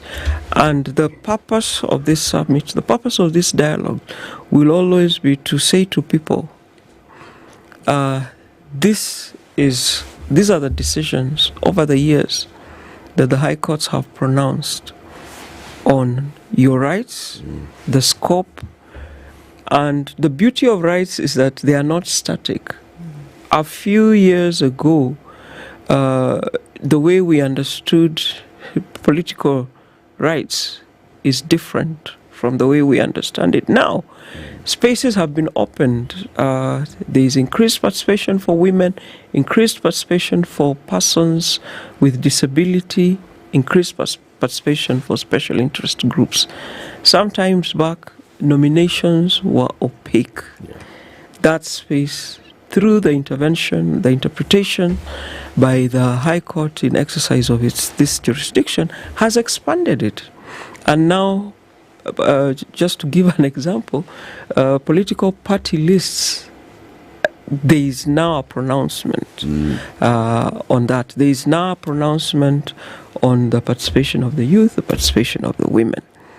The High Court has even ruled against itself to say physical access to a courtroom, especially if it hinders access of persons with disability, that's a violation. The High Court has said that of its own buildings and has directed that you've got to have a ramp, you've got to enable physical access. There's been deliberate strides, including what we have done around expanding the use of technology. So now from wherever you are, you can log into a courtroom, participate in proceedings. That's such a game changer. Indeed. That's such a game changer. I log into my court and I'm interacting with people who've logged in from Lodwar, logged in from different corners of the country, outside of the country. It used to be that someone would have to buy a ticket, fly in into the country for their court case, only to be told, no, the matter will not be proceeding for XYZ reason. Now you log in at 8:30 from, if you are in Europe, you're in the US, wherever, the matter is handled. You either go to bed or you wake up to the new day and carry on with your business. And Kenyans need to know that this is how our courts are evolving, and for the sole reason that no one should face a hurdle when they are seeking to enforce their rights. I want to ask a question about a little bit into the nitty-gritty, Judge, because again, when we think about these rights that are yours as a human being, and that are, at least for the most part, enshrined in the Constitution, which is the supreme law of the land, one would assume then that if it is clear that those rights would have been abrogated, if I am then before a court for whatever reason, that the court is more than likely to adjudicate in my favor, so long as it is clear that something here has been abrogated in line with the Constitution, and not just because I looked a certain way in court that day, or not because I came crying, or not because it seems as if the other person was wielding, whatever it was. But what takes precedent, even when we are talking about something like human rights that are very clear, and how they've been set out. We know what that says. What is supreme over the other? The individual and their rights, or the supreme law that we talk about when it comes to now adjudicating these matters? I don't, maybe I don't understand what you mean by the supreme law. Supreme law being the Constitution. Yes. Where we have human rights enshrined as individuals. Yes. Is there one that takes precedent over the other? Is there a bigger right? Is there a right that is more right? I wouldn't say so. It should, if we use... There was a recent decision that I found so exciting. The feeding of children in schools, and people had moved to block that. And they had raised issues about the process, etc. Exactly. How do you... What's the accountability of all this? Yes. And there were figures to show that this feeding program was benefiting children from disadvantaged homes. Solid meal. And the court said, when we preside over matters concerning children, the rights of the child are paramount. The interests of the child are paramount. Yes. And the court was able to say, look, this thing is benefiting children. It is possible to put in place all these things we are talking about, but in the meantime, do not halt it. Do not halt it. Feeding children. Yes. Because they have a right to. Yes, and it was evident that numbers were increasing of children who could survive a whole day in school. That's just one example. Another example is the demolitions we keep talking about in this country. Somebody wakes up and says, this is an illegal settlement or XYZ, whatever. It's true. You are not meant to be on that land. And it is the High Court that said, even when people are illegally on a parcel of land and you need to evict them, there are certain procedures that must be followed for the sake of their dignity. And it is the High Court that said, this is the Mitubel decision, not only are you, as the government, of course, entitled to ensure that we don't have trespassers on other people's land, but even as you enforce that, give them notice, allow them to move their things, and do it at a decent time. And then the court said, now, we have made this pronouncement, come back to us after 6 months and report to us that you have put those regulations in place. What I find exciting about that decision and what you have raised is that when we are talking about rights, repeatedly what the courts enforce is that there can never be a violation without a remedy. And that's what the courts endeavor to do. If your rights have been infringed, it is the responsibility of the courts to ensure we give you an adequate remedy. So it's not a one-size-fits-all. I'm able to say that this lady who was forced to deliver on the hospital floor does not just need monetary compensation, but actually needs an apology from the hospital. Okay, so that's the kind of latitude, and what I feel is so fulfilling about being part of a process that safeguards rights for Kenyans. Big one. Let's take a break. Our conversation continues shortly. For the next 26 minutes, the Honorable Lady Justice Patricia Nyaundi, Judge of the High Court, is our guest today. We are talking about the role of courts in upholding human rights and whether we all feel that the courts are actually doing that job that they've been given by the Constitution to do. This conversation continues shortly. Good morning. This is the Situation Room, the only way to start your day. Expand Expand your wealth potential with diversified investment solutions. Standard Chartered Priority Banking connects you to diversified investment opportunities. These include foreign currency bonds, mutual funds, and Kenya government bonds, which are new returns in Kenya shillings, US dollars, pounds, and euros. Achieve your goals with Standard Chartered's expertise. Email prioritybanking.ke@sc.com today. Do you speak French? Have a degree in business or IT? Have a passion for pioneering innovative solutions? Odoo Kenya is looking for talented professionals like you to become part of an innovative team and shape the future of businesses. Join us and step into your future with us. Don't wait. Apply now at www.odoo.com/jobs. Bienvenue to the Odoo family. The weather with SpiceFM. We're down to the drizzle and the sunshine this morning in Nairobi. Highs of 24 and lows of 16.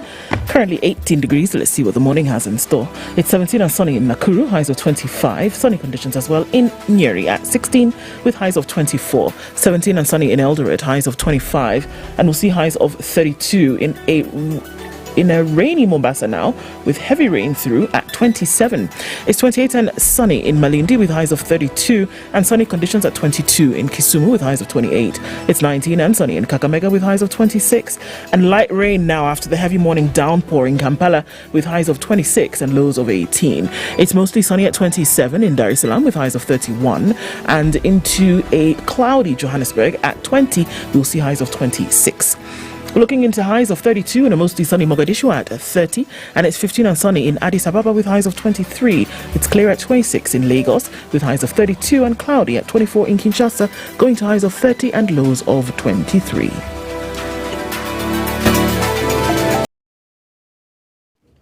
All right, so where are we now? Looking into the Southern Bypass that had a bit of a problem earlier. Let's take a look at what that looks like now. Still some bit of a hold up on the Southern Bypass.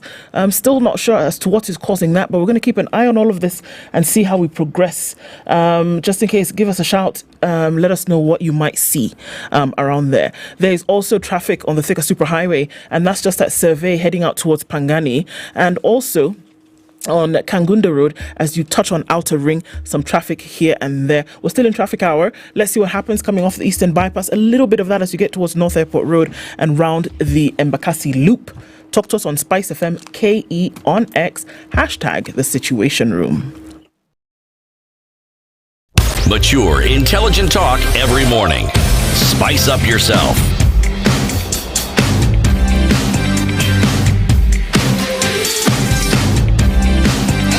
Mornings done right. 94.4 Spice FM, Nairobi. 22 minutes to 9. We continue our conversation with Justice Patricia Nyaundi of the High Court, talking about upholding human rights. Judge, when matters of human rights are brought before court, there's a violator and there's a victim. And it's a power play here. The victim, of course, holding the shorter end of the stick. So do the courts feel that need to support the weaker party here by giving them more latitude and listening to them? And even when matters are brought before you, then you feel that the evidence that has been brought here by the victim does not go full hog in supporting their case, and you could advise them on what to do. Because we know in other cases, judges say, or the judicial officers say, you bring what you've brought, I will deal with what has been brought. If you don't bring the evidence, I can see you need to bring it, but not my forest. In the case of not monkeys, in the case of lights, is it different? Sadly, our system truly is adversarial. But what we've been told is that when we are interpreting the Constitution, we've got to take a liberal and purposive approach. So in many of the decisions that courts give with regards to safeguarding of human rights, and this is what many people then are complaining about, is that the court is always deliberate to seek to expand That's right. So whereas in interpretation of the ordinary statute, a judge normally will be encouraged to stick to the black letter of the law. When you are interpreting a constitutional provision, you are encouraged to be as liberal as possible and ask yourself, what was the intention of the framers of this provision when they guarantee to somebody the right to decent housing? What does that entail? It may not be luxurious, but surely it cannot be something that would be blown away or fall apart or expose them to the elements. So that really is the essence of human rights, that you are at every opportunity as a judge when you sit, as you write that judgment, what's at the back of your mind is I must once again pronounce on the essential values of human rights, which is that we are all equal and that we are all entitled to dignity. And that really is what colors, the interpretation of human rights. To what extent this person who has come to me, look at the decision one time. A mother came and said, why are we discriminating against children by virtue of whether or not they are born within marriage? I mean, how do we do that? Okay? Every child is entitled to identity. Every child is entitled to parental authority, parental support. Care. Whether or not their parents are married. But at one time, our laws distinguished between those children born within a marriage and those children whose parents were not married at the time they were born. And we used to call those children illegitimate. In our laws. In our laws, that this child is illegitimate. What does it mean when I say you are illegitimate? Illegitimate, an illegitimate human being? Yes. Yes. It's like you're an alien. Yes. So this is when the courts interpret and say it doesn't matter. You restore the dignity to that child. And that child, when I started my practice, one of the most interesting decisions was, you will remember these children who had HIV, when HIV was a stigma. Yes. Actually a matter that Ababu Namwamba handled. And these children were being denied access to a school because they had HIV. They were coming from a home that was known to host HIV orphans. And the court said, you can't do that. You cannot deny a child access to education in a public school because of the fact that they have HIV.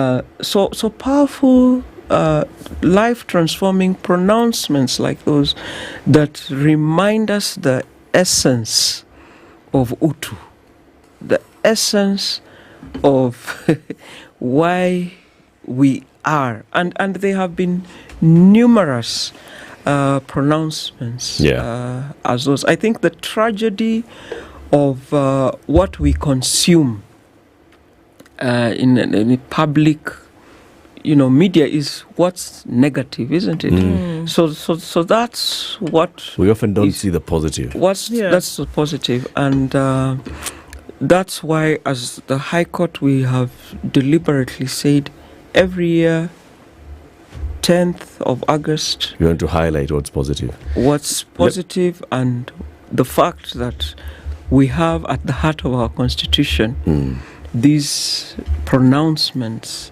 on what we as citizens can demand from our leaders and the role that the High Court will play in ensuring that. Let me give you a case here of something that my colleagues will tell you has become quite dear to me. And this is on the issue of sanitation and access to toilets. I was recently involved in a project with a company called Fresh Life Initiative that is doing toilet projects in the slums. And in the course of doing the work, came to discover that, not discover, but just to realize in the reality of what living in the slums of Nairobi means in terms of accessing a toilet. There's no toilet. It's a pit latrine that you may get, you may not get, depending on where you live. And what that does to the dignity of human beings. You can imagine young girls, women, men who want to use a toilet facility in the morning or at night and they cannot because there's no toilet available. And then there's the other side, the argument from the government that how do we provide this very expensive infrastructure in this area? How do we connect it? And so on and so forth.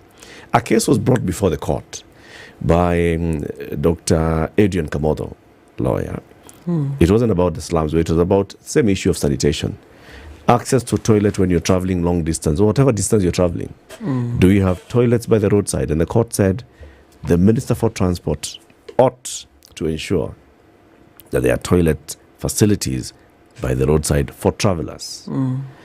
That decision is out. The implementation of it is not out. So the enforcement of such a groundbreaking decision that says it is the job of the government and the road agencies to make sure that people, when they're traveling, they can get access to toilets along the way, right? But it hasn't happened. So, it's a beautiful decision, but what do we do about enforcement of such? I'd be surprised because increasingly what courts are doing is that when you render such a decision that requires action by an actor that's not the court, is then you say come back after 6 months. Yes. Come back after 1 year, so that the court follows up and is able to take sanctions. So the truth is, yes, I think the judgment said the Minister for Transport ought to come back to court and report. Yes. And in fact, the last time the minister was supposed to report was Kipchumba Murkomen going to court. The reality on the ground, Judge, is do you have toilet facilities? No. Travel from here to Kisumu. Is there a place that can tell you that this is a designated stop for passengers to use toilet facilities? However they've done it. I mean, that's just the tragedy, and the limitation of courts is that we then cannot go into policy. That's the regime of government. And the example you've given of toilets along the road is really the perfect example of how society is stratified. When you and I travel, we will not face that challenge because we'll be stopping at petrol stations, we'll be stopping at restaurants, we'll be stopping at hotels and accessing those toilets, or we'll even be flying. So this I mean is just the challenge of the lens through which one views society. So that for the middle class and above, that issue has been resolved by the Shells and these other petrol stations, Totals, along the routes. They have resolved that challenge for us, but not for the people you could say... Not for the mass travelers. The bus travelers, those ones that, be told, go to the left, go to the right. And this is truly the crisis of the context in which we operate. One, a culture of impunity that a court can pronounce, and then people decide not to move.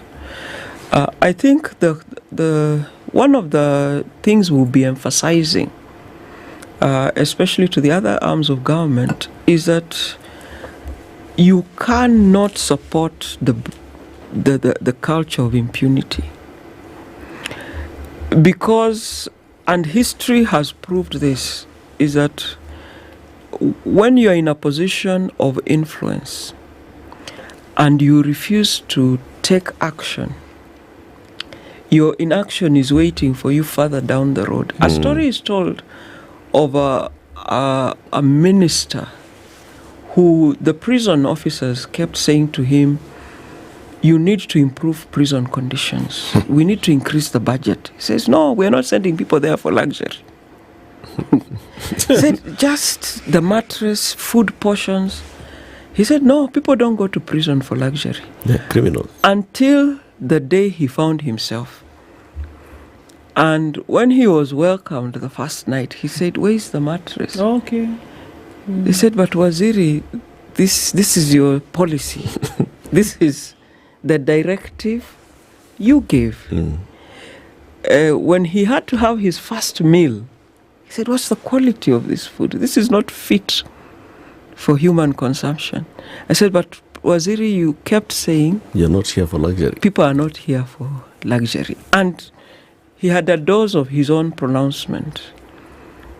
Just again to reiterate that when you fail, when you're in a position of influence, and you fail to have your eye on dignity of people, somewhere down further the road, either you or someone close to you will have to deal with your decision. So I think this is what we are saying about impunity, that as a judiciary is really a bane to what it is we are trying to achieve for this country. When we are making the pronouncements that we do to uphold the Constitution, that sometimes people celebrate when they say, oh, those orders, we will not obey them, that's trash. But we've been proved right over and over again that surely, let's just respect each other, let's just honor each other, because truth be told, as Martin Shikuku always reminded us, regardless of how you cover your clay, some of us cover with very expensive suits, some of us cover our clay very modestly, it is still clay. Justice. Yes. You mentioned sanctions. Yes. What are sanctions? Sanctions are the punitive measures that can be taken to ensure that you comply. Give us examples. You can be, and some officers have been compelled to pay personally. So if you've been found not to have performed your duty and you persist, then the court will say pay so much and out of your own pocket, so that it is not a burden on the taxpayer. If they refuse to pay? What has been done is you are committed to civil jail. You spend some time. I like what you've said. See, the crafters of the Constitution, as you very clearly mentioned, had an understanding of what they wanted to see achieved. And you say you are encouraged to always contemplate that as you are going about your business of making a judgment.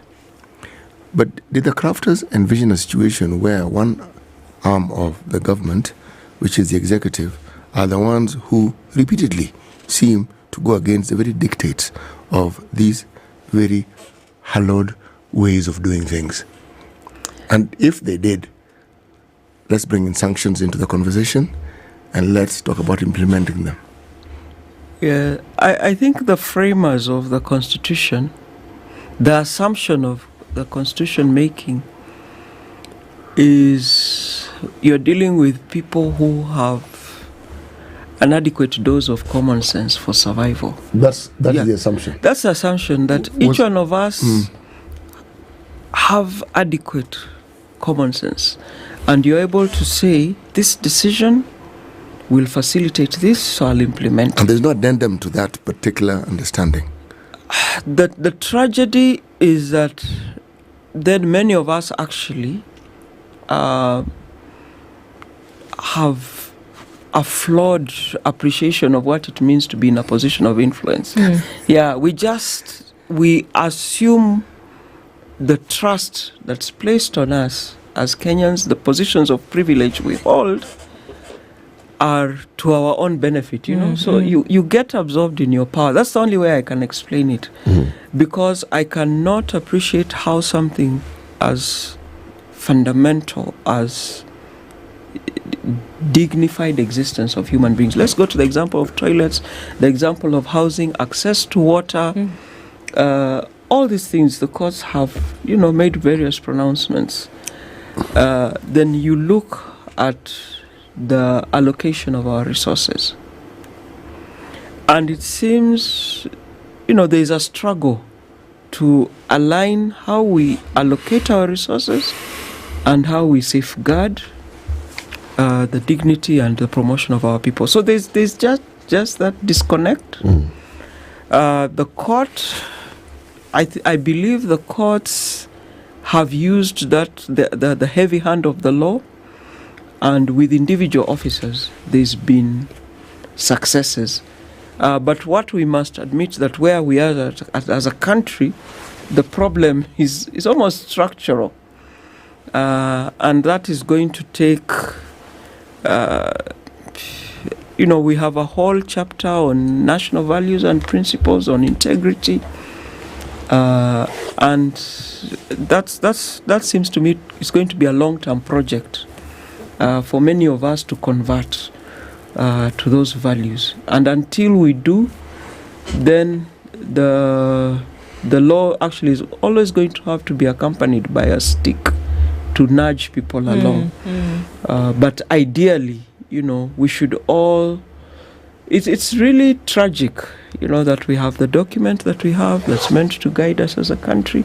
But many of us, you know, we want to look at it that we have to be compelled. You have to be compelled.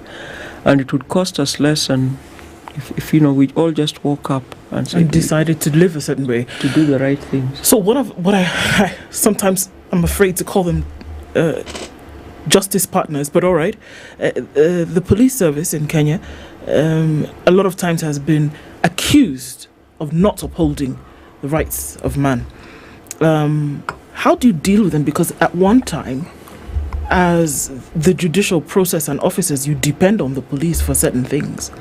And also here, they have been accused time and time again of not upholding the rights of humans. How do you create the balance between that and urge them to, or look into issues like this with proper scrutiny? Yeah. What has been said of the national police, you know, it used to be the police force.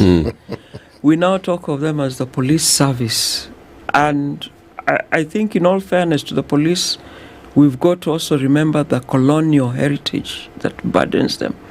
They were introduced as an arm of the colonial master to put the natives in place, isn't it? So they have that colonial legacy hanging over their heads. But they are also a service under reform. Look at what the Constitution provides, should be their values.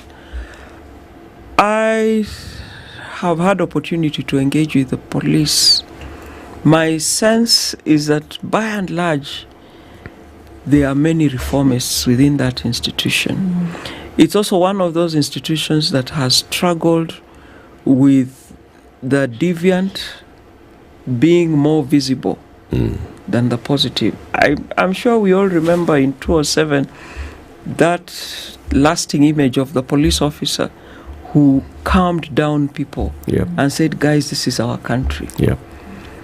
We've seen images of police officers helping, you know, young children who are stranded and helping. So I, for one, would not do a blanket condemnation of the police service, but would be the first one to also say there is lots of room for improvement. And I think we have witnessed those battles in our courtrooms, but I do not think we should sign them off blanket. No.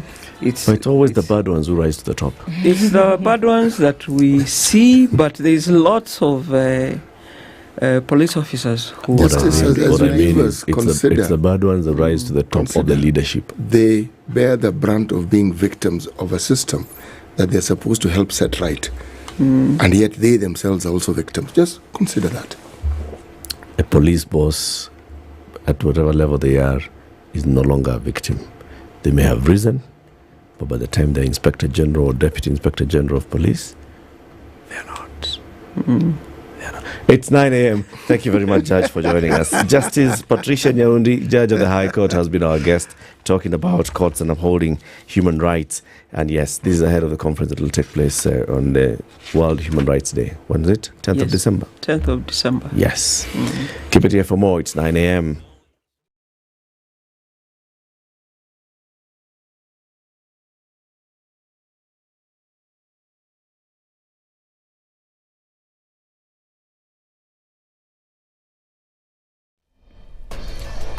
Good morning, this is Newswire. I'm Dennis Aseto. The Kenya Medical Association has given the Cabinet and the national government 2 weeks to hold discussions and provide direction on whether all devolved governments will continue to require hospitals to pay the license fees in order to operate or not. Now, speaking in Mombasa, Vice President Dr. Ibrahim Matende said that if the direction is not given during the said period, then all public hospitals in the country will be forced to shut down. According to Matende, for some time now, counties have been forcing private hospitals to pay the taxes, which is against the law, considering that they have been doing so to KMA. Council of Governors, central government, sit together and let's realize this thing called UHC. Let's make it public. Let's make it easy. Let's make it accessible. If you still push us to this end, then we will withdraw our services to make the settlement very clear. If within 2 weeks we don't have this action taken, we don't have stopping to us doctors, trust me, we will ask the medical practitioners. If the government doesn't want to stop it there, let's 80% of practitioners stop, then we can feel that. And we'll stop it for 2 to 3 days just to make a statement. 2 weeks from what? From now. If we don't get an action and a response, simple. We don't want goons. He expressed concern about having to increase the medical cost if hospitals continue paying the taxes. We were never taught business, we were taught how to treat patients. If we start thinking business, my friend, we will charge you terribly. I can give you an inkling. Right now as I speak, the act that is providing us to charge is the Kenya Medical Practitioners Council Act. That provides for how much money we should charge. I invite you, the members of press, go download that, it's available on the internet. And visit also and find which doctor is charging that amount of money. We are not even charging a third of that amount of money. But yet you're punishing us because you're being lenient. Why are we being targeted? Because we are so stupid, we understand Kenyans' rights. We are so stupid, we don't want to run for money, we care for your health. We are saying this. Please don't push us to the place where we change and become businessmen. Western Regional Commissioner Irungu Macharia has assured residents of Butere and the entire Kakamega County of adequate security. His assurance comes in the wake of recent incidents of insecurity resulting from the killing of over 10 village elders, while warning cattle rustlers and criminals that the law will catch up with them. He said the government has put in place strategies to ensure that the insecurity in the area is addressed and that the days of criminal gangs are over. Lakini nataka tusaidie wa Kenya. Lazima tuwasaidie. And there is no two way about it. We must make this place very secure and very peaceful for everybody to live here. Kama hao wanaitangwa G42 brothers wako wapi? Watu wa huko ama wa kwingine? Hao wengine wanajiita sijui jeshi gani? Ni wa watu wa wapi? Si hapa? Hata wanajiita jeshi gani? Sasa sisi ndio tutafanya wajinga zaidi. Sababu hao watu tunawajua na tunataka tu tutoe ilani kwa wale watu ambao mko. Kama unajua kwamba kunao watu wako members wa hizo vikundi haramu. Na tunajua huo ni wakati wa Krismasi. Na ukifika wakati wa Krismasi kama kumekuwa nduru, pengine nduru itazidi wakati huu, lakini hata watu tutawapatia nafasi. The Law Society of Kenya has raised concerns over an apparent failure to obtain consent in polio vaccination campaigns, urging immediate corrective measures to ensure compliance with legal and ethical standards. This follows parental concerns over the safety of polio vaccines issued by the Ministry of Health, with reports of side effects such as a rash, fever, irritability, vomiting, fatigue, diarrhea, headaches and muscle pain. LSK President Faith Odhiambo observed that many parents and guardians seemed unaware of the purpose of these vaccination campaigns, questioning the necessity of additional doses for already vaccinated children. Odhiambo emphasized the importance of clear communication with parents and guardians before administering vaccines. Now, Environment Cabinet Secretary Aden Duale has ordered the immediate suspension of all Kenya Forest Services rangers involved in the assault of a man collecting firewood in Lunga Lunga, Kwale County. The directive follows the circulation of a video showing KFS rangers attacking the man found ferrying firewood from a protected forest. In the video, KFS officers ordered the man to lie on the ground, after which a female ranger strikes him multiple times. KFS has condemned the incident and confirmed the suspension of one ranger. CS Duale, however, noted the involvement of multiple rangers and directed the chief conservator of forest to suspend the remaining officers involved, adhering to due process. Now, 3 parents have been arrested in Kuria, Migori County, after their 3 daughters were subjected to female genital mutilation. James Amondi, the children's officer for Kuria West Sub-County, confirmed that the 3 suspects are facing charges before Kehancha Law Court. Amondi explained that the 3 girls were able to identify the female circumcisers responsible for performing the illegal procedure. And Chinese ambassador to Kenya, Zhu Pinjian's tour of duty has ended. During a courtesy call at the Speaker Moses Wetangula's office, Zhu expressed his appreciation for the close working relationship with Speaker Wetangula and the Parliament of Kenya. Wetangula lauded Ambassador Zhu for his pivotal role in enhancing bilateral relations between Kenya and China. This is Newswire. I'm Dennis Asseto. Good morning.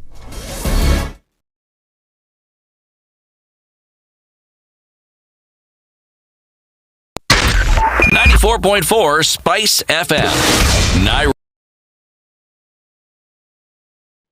All right, not so busy in the city, right a few minutes after 9 o'clock. The Eastern Bypass looking very good. You'll get through it in no time whatsoever. On Uhuru Highway, also probably at your junctions is where we'll see the most of the drama. Coming in towards Uhuru Highway, then you stop at the Nyeri Stadium roundabout a little bit if you're going towards Langata Road or going towards Uhuru Highway, and then you're going to see the Lusaka, and then after that Bunyala Road, and then after that Haile Selassie. At those junctions is where it will be busy, but you're all right. On the Thika Super Highway, still a bit of a hold up right around Survey as you go into CBD, and also on Kiambu Road that still continues. But hey folks, apart from that, we're just seeing some movement, actually some traffic on James Gishuru. It's pretty busy as you get towards the roundabout, trying to get onto Waiyaki Way. We'll take a quick snap at the Southern Bypass, and it's not too bad actually. Whatever was there before seems to have been cleared up. Let's see what happens as we come out of traffic hour this morning. The sun is shining and saying I'm here. Let's talk SpiceFM KE on X, hashtag the Situation Room.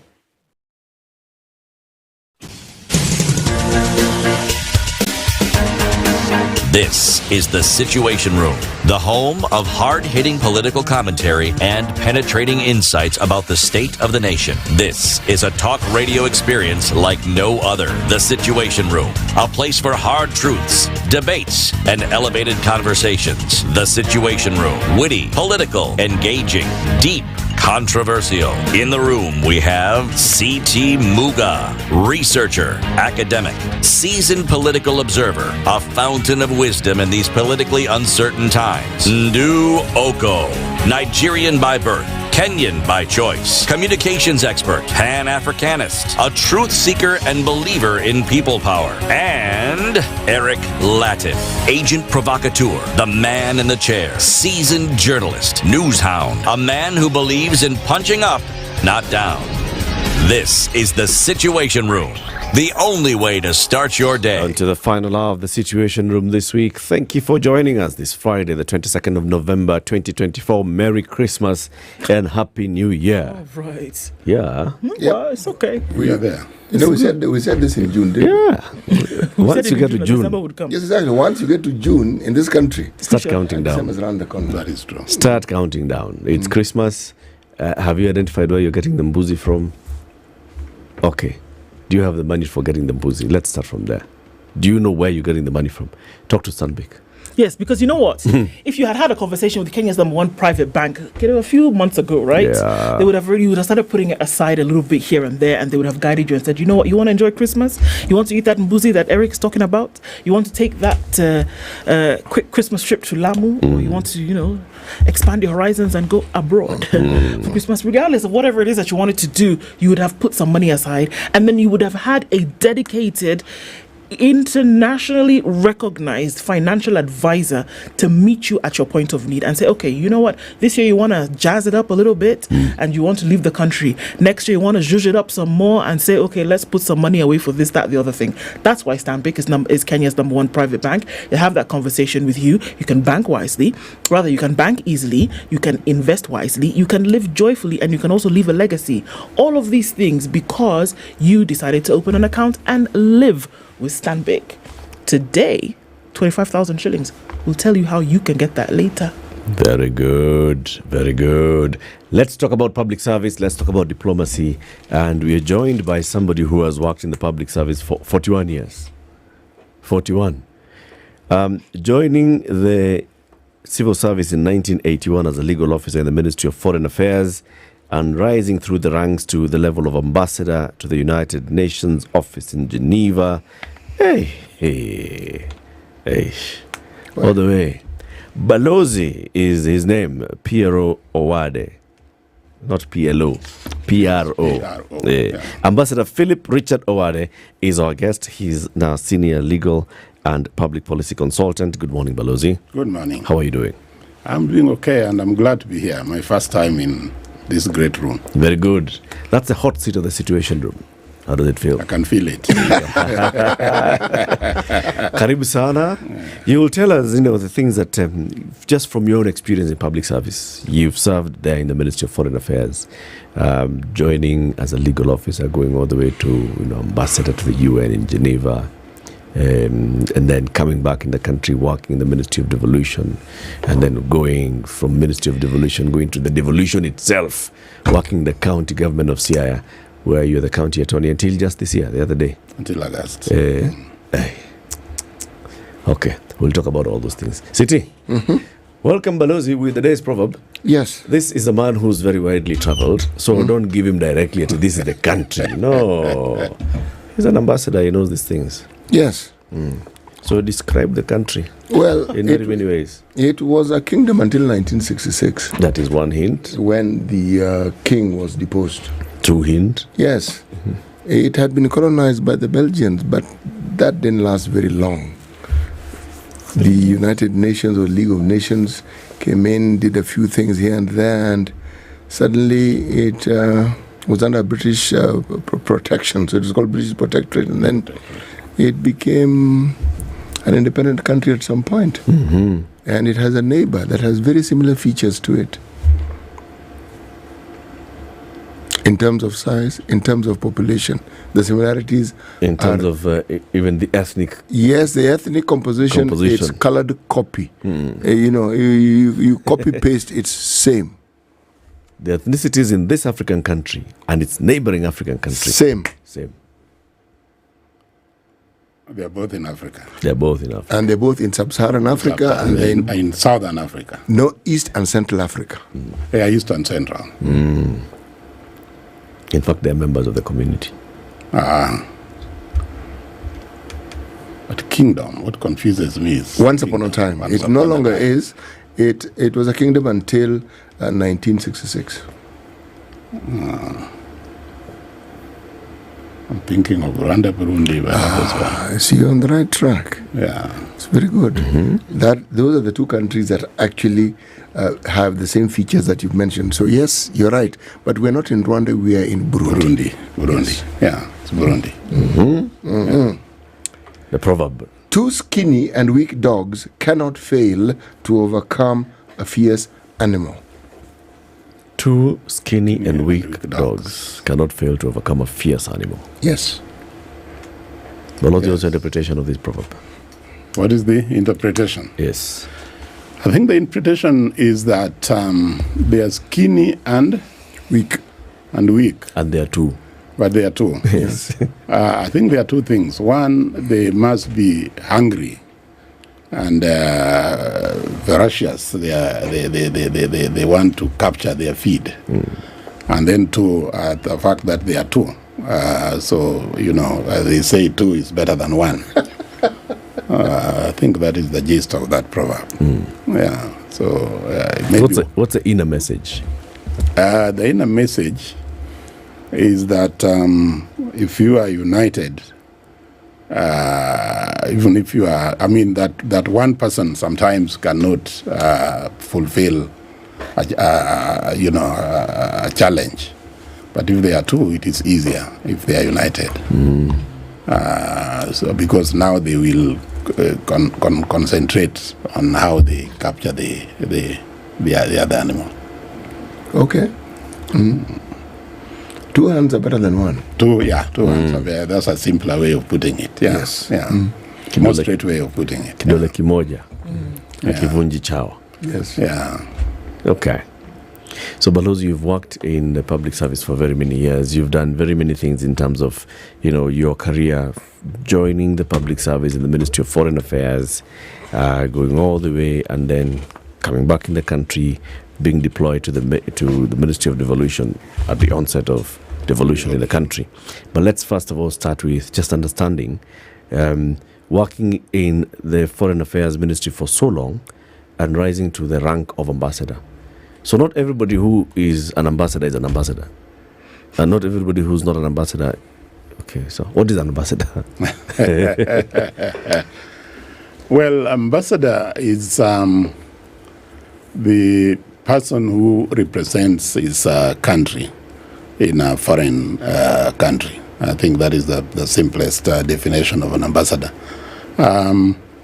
Of course, they are what you call career ambassadors, like me. In other words, you rise through the ranks, and through your work, you are appointed to become an ambassador. Because all appointments of ambassadors are by the head of state. But then also there are those who are appointed who are non-career. Can be appointed from any profession or from any discipline to become ambassador. But that, I think, basically describes who an ambassador is and how they are appointed.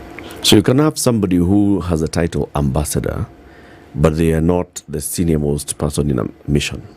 Yes, that is possible. You can even have ambassador who is home-based at the ministry headquarters. Actually, for a long time, Kenya's the foreign ministry in Kenya was quite restricted. You could only have ambassador in the conventional sense, that you became ambassador to a specific country or to the UN organizations. But a lot of countries liberalized their service, so you can have an ambassador who is in the headquarters ministry. You can be an ambassador in the ministry headquarters. You can also be an ambassador, but not a head of mission. And there are a number of missions where we have that, particularly in multilateral stations like Geneva, New York, Addis Ababa, and several others. So that has opened space, because it used to be very congested, where career diplomats who really deserve to be ambassadors would not have the chance, because there was a time there was preference for political appointees because of obvious reasons. So that has opened a lot of space. And right now, I think a number of career officers rise to the level of ambassador, and that is the highest rank of service you can get, in the ministry. It is an honor, it is a prestige, and Is there a place where they train ambassadors? Yes, there is there is a training institute by the Ministry of Foreign Affairs that trains ambassadors. Once they are appointed, they are inducted in that training training program. It also trains even career officers.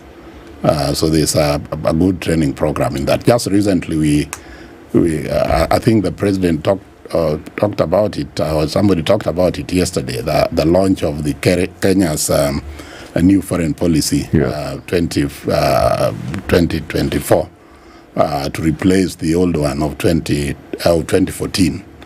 And that foreign policy emphasizes the aspect of training and the role of the training institute, the ministry's training institute. Yeah.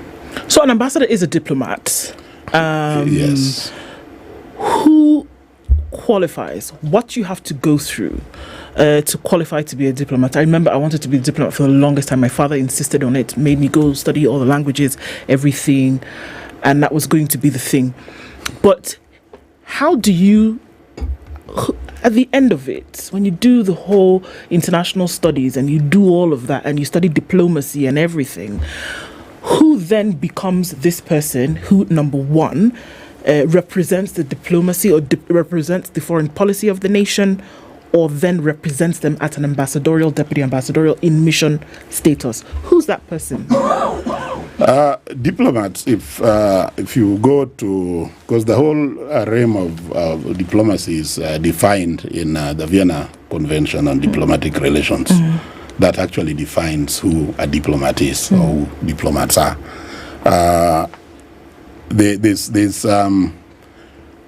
So a diplomat basically is a person who works in the Ministry of Foreign Affairs.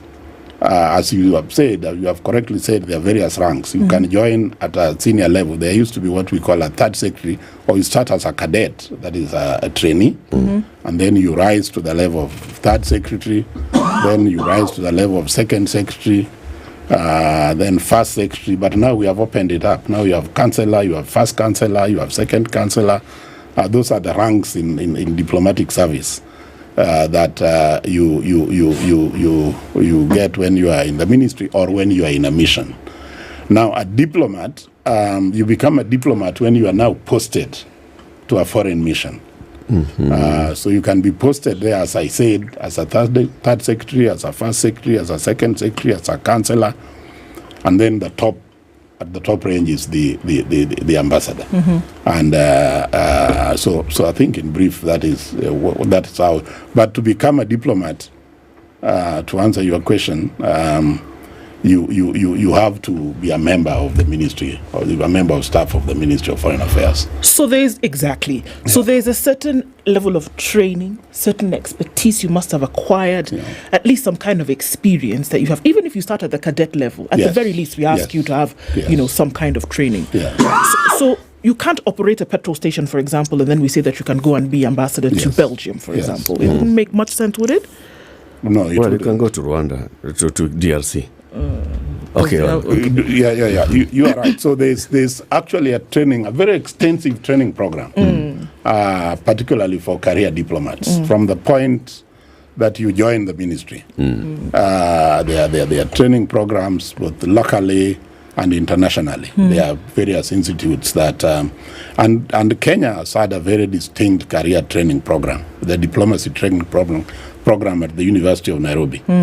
That has trained not just a lot of Kenyan diplomats, but a lot of diplomats from the African region as well.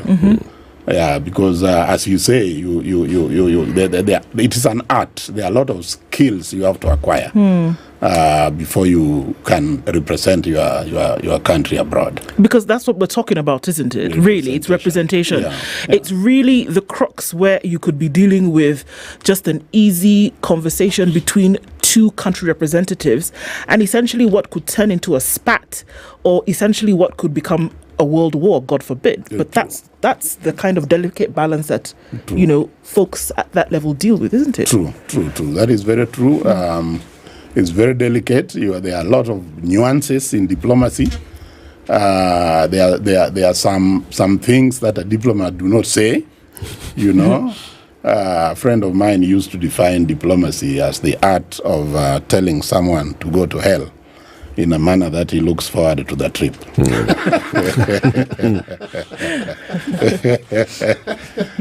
So you don't just tell someone, you go to hell. But there's a beautiful place called hell. It's always warm. And you can reside there in eternity. And if you follow this wide path, it's not thorny. It's well paved. Well lit. So I've always wondered, when we talk about a mission, ambassador, we hear of ambassador. Once in a while, you hear of a deputy ambassador. Who else do we have in a mission? Because after all, that mission represents the country. Yes. So who else is there?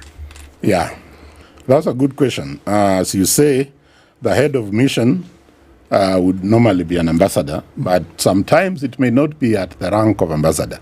It may be what in French they call charge d'affaires. That is the head of mission, but is not at the rank of.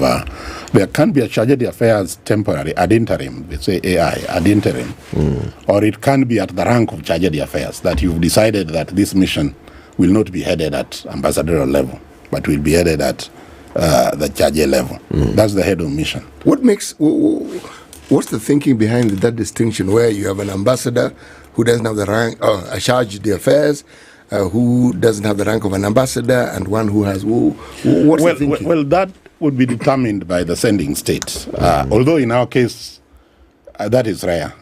Most of our heads of missions are ambassadors. But as I was going to say, there are three types of missions. Okay. The normal embassies, let's say our embassy in Tokyo, for instance, is headed by an ambassador. Yeah. But those heads of missions that belong to the Commonwealth are called high commissioners. These are distinctions some people don't get. That what is the difference between a high commissioner and an ambassador? So high commissioners, that's a distinct, that was made very distinctly for the Commonwealth countries. But of course, Commonwealth has expanded. You've had even countries that were not, particularly in Africa, countries like Rwanda that were not under British rule asking to join the Commonwealth. Then the third is what you call permanent representative. Those are ambassadors to the international organizations, like the UN, like, various international organizations. They call permanent representatives. Like the European Union. Okay. And then below the rank of ambassador, to answer your question, you could have deputy ambassador or deputy high commissioner. Then below that, you have other officers. We have councillor. Councillor now, as I said, is now split into, you have first councillor, second councillor, then you have a first secretary, then you have a second secretary, then you have a third secretary. Those are what I would call political officers. But in addition to political officers, you have attaches. Depending on where you are, you may have an education attache. That is somebody seconded by the Ministry of Education. You may have a press attache, seconded by the Ministry of Information and Broadcasting. You may have a labor attaché, for instance, in a mission like Geneva, where you have the ILO and there are a lot of labor issues. You have a labor attaché. You then defense attaché. Defense. Yeah, you have yes. You have defense attaché in a number of countries where you have defense issues. You have a defense. So then you have that is what. Then of course you have. That's the career. That's the political. Of course, then you have the support staff. Like secretaries, drivers, and that kind of thing. So that is what constitutes. The sizes are different. You have there are missions which are very small in size. You may just have an ambassador and 2 or 3 other, officers below it. But there are those that are big in size. I mean, where you have like 12, 13, 15, 20 officers below the rank of ambassador. In places like, let's say, Los Angeles, where we have a consulate general, how does that relate to the ambassador who's in Washington? Yes, the ambassador in Washington is Kenya's overall representative to the U.S., particularly in terms of bilateral relations. But then in big countries like Washington, you may need, like U.S., you may need to have a presence, like you said, in Los Angeles. And that is where the consul general comes in. His duty would be to take care of interests of Kenyans in that region, in terms of, visas, in terms of any those who are in distress, citizens in distress, and that kind of thing. But the overall representative in the country is the ambassador to Washington. And who's the boss of all the ambassadors? The boss of all the ambassadors? The president. directly. Is the appointing authority, yes, they are all directly or indirectly, because they report through the minister or through the principal secretary for administrative matters in the Ministry of Foreign Affairs. Okay. At what point does mission or the consulate, all of these, beyond, making sure that the affairs of citizens of the representing country in that nation are taken care of, at what point then do we see engagement with the hosting nation in terms of policy issues and things like that? Engagement with the host nations is on a very regular basis because, as I said earlier, one of the purposes of diplomacy is representation. You represent your head of state, you represent your country in that country. So there are a lot of communications, for instance, that you need. There are a lot of discussions that you need to have with a host country, and that is usually through, of course, the foreign ministry of the host country. But of course, it can expand into other ministries, other departments, of course, diplomacy has grown tremendously. Initially, it was very confined to, mere representation between the head of the ministry and the mission. But now there are many players in diplomacy. There are many players. Diplomacy has grown, particularly into commercial areas, issues like trade, issues like investment. So you would be interacting a lot with the industry, with the private sector, with the NGOs, and so on and so forth. Yeah. Okay. Time for us to take a break. One of the things that maybe you'll explain at some point is the language used in this diplomacy. You can't just write a letter and end it, yours faithfully. Like to assure you. High consideration. What is all that? Just say yours faithfully.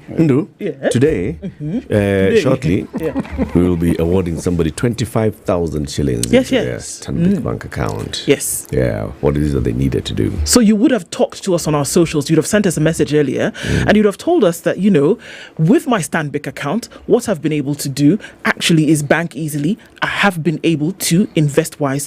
I have been able to live joyfully, and I have also been able to leave a legacy because of the things that I have started to do. You'd have told us how you interacted with those things. You'd have told us what your experience has been with Kenya's number one private bank, all along those lines. And the most compelling, obviously, we'll get 25,000 shillings today. You'll announce it shortly. Yes, we will. But first, we take a break. It's 28 minutes to 10. Ambassador Philip Richard Owade is our guest this morning. He's worked in Kenya's foreign service for many years and then come back to Kenya, worked in devolution, worked in Siaya County, and now is a senior legal and public policy consultant. The role of diplomacy in shaping global relations. That's our topic. We'll be back shortly. Keep it here. This is the Situation Room, the only way to start your day. Stanbic Bank Financial Tips. Having a budget lets you know whether your income exceeds your expenses. At Stanbic Bank, experience a seamless and personalized banking and a dedicated private banker who understands your unique needs. At Stanbic Bank, it's more than banking, it's banking wisely.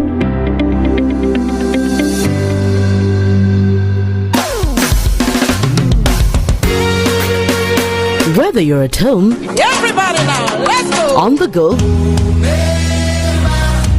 or anywhere in between, definitely I will be singing. Let the spicy gospel fill your heart with hope and joy.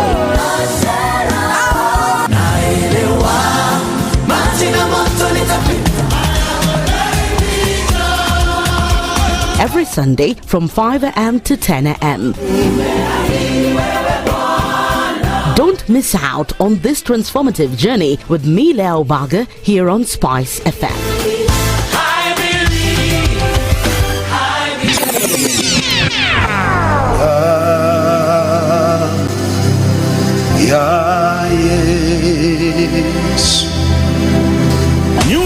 ya St. and Church chini ya Pastor Evangelist Ezekiel inakutangazia ibada kubwa ya meza ya Bwana. Tunapokutana kwa mwili wa Yesu na damu ya Yesu, tunapeana chakula kwa yule mtu wa ndani. Baraka za kufunga mwaka 2024, kupokea nyota, uponyaji, unabii pamoja na kufunguliwa kabisa. Ibada hii itafanyika tarehe 4 hadi tarehe 15 mwezi wa 12 2024. Mahali ni Mavueni, Mombasa nchini Kenya. Watu wa dini zote, watu wa mataifa yote mnakaribishwa.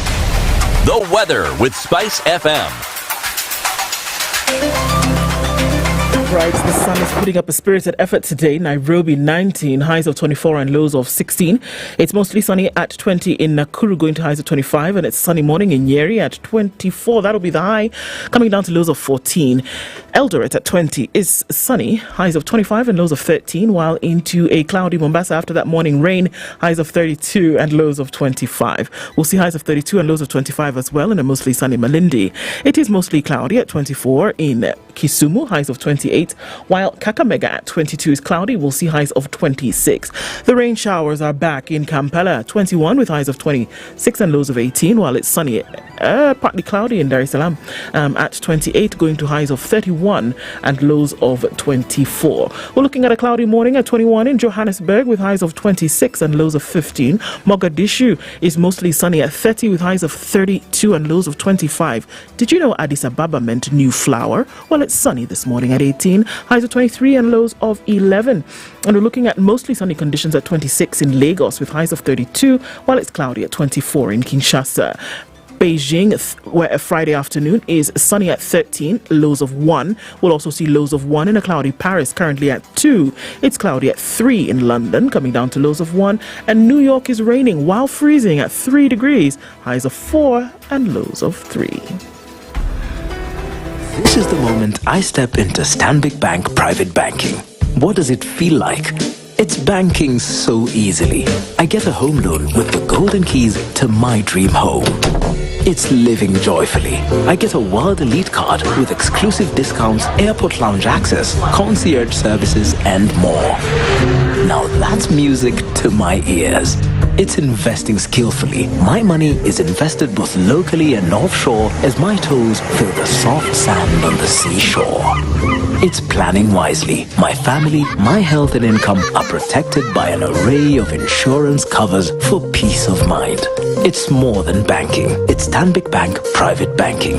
Bank easily, invest skillfully, plan wisely, and live joyfully. Start your journey. Visit www.stanbicbank.co.ke. Stanbic Bank, the #1 private bank. Stanbic Bank is regulated by the Central Bank of Kenya. Mature, intelligent talk every morning. Spice up yourself.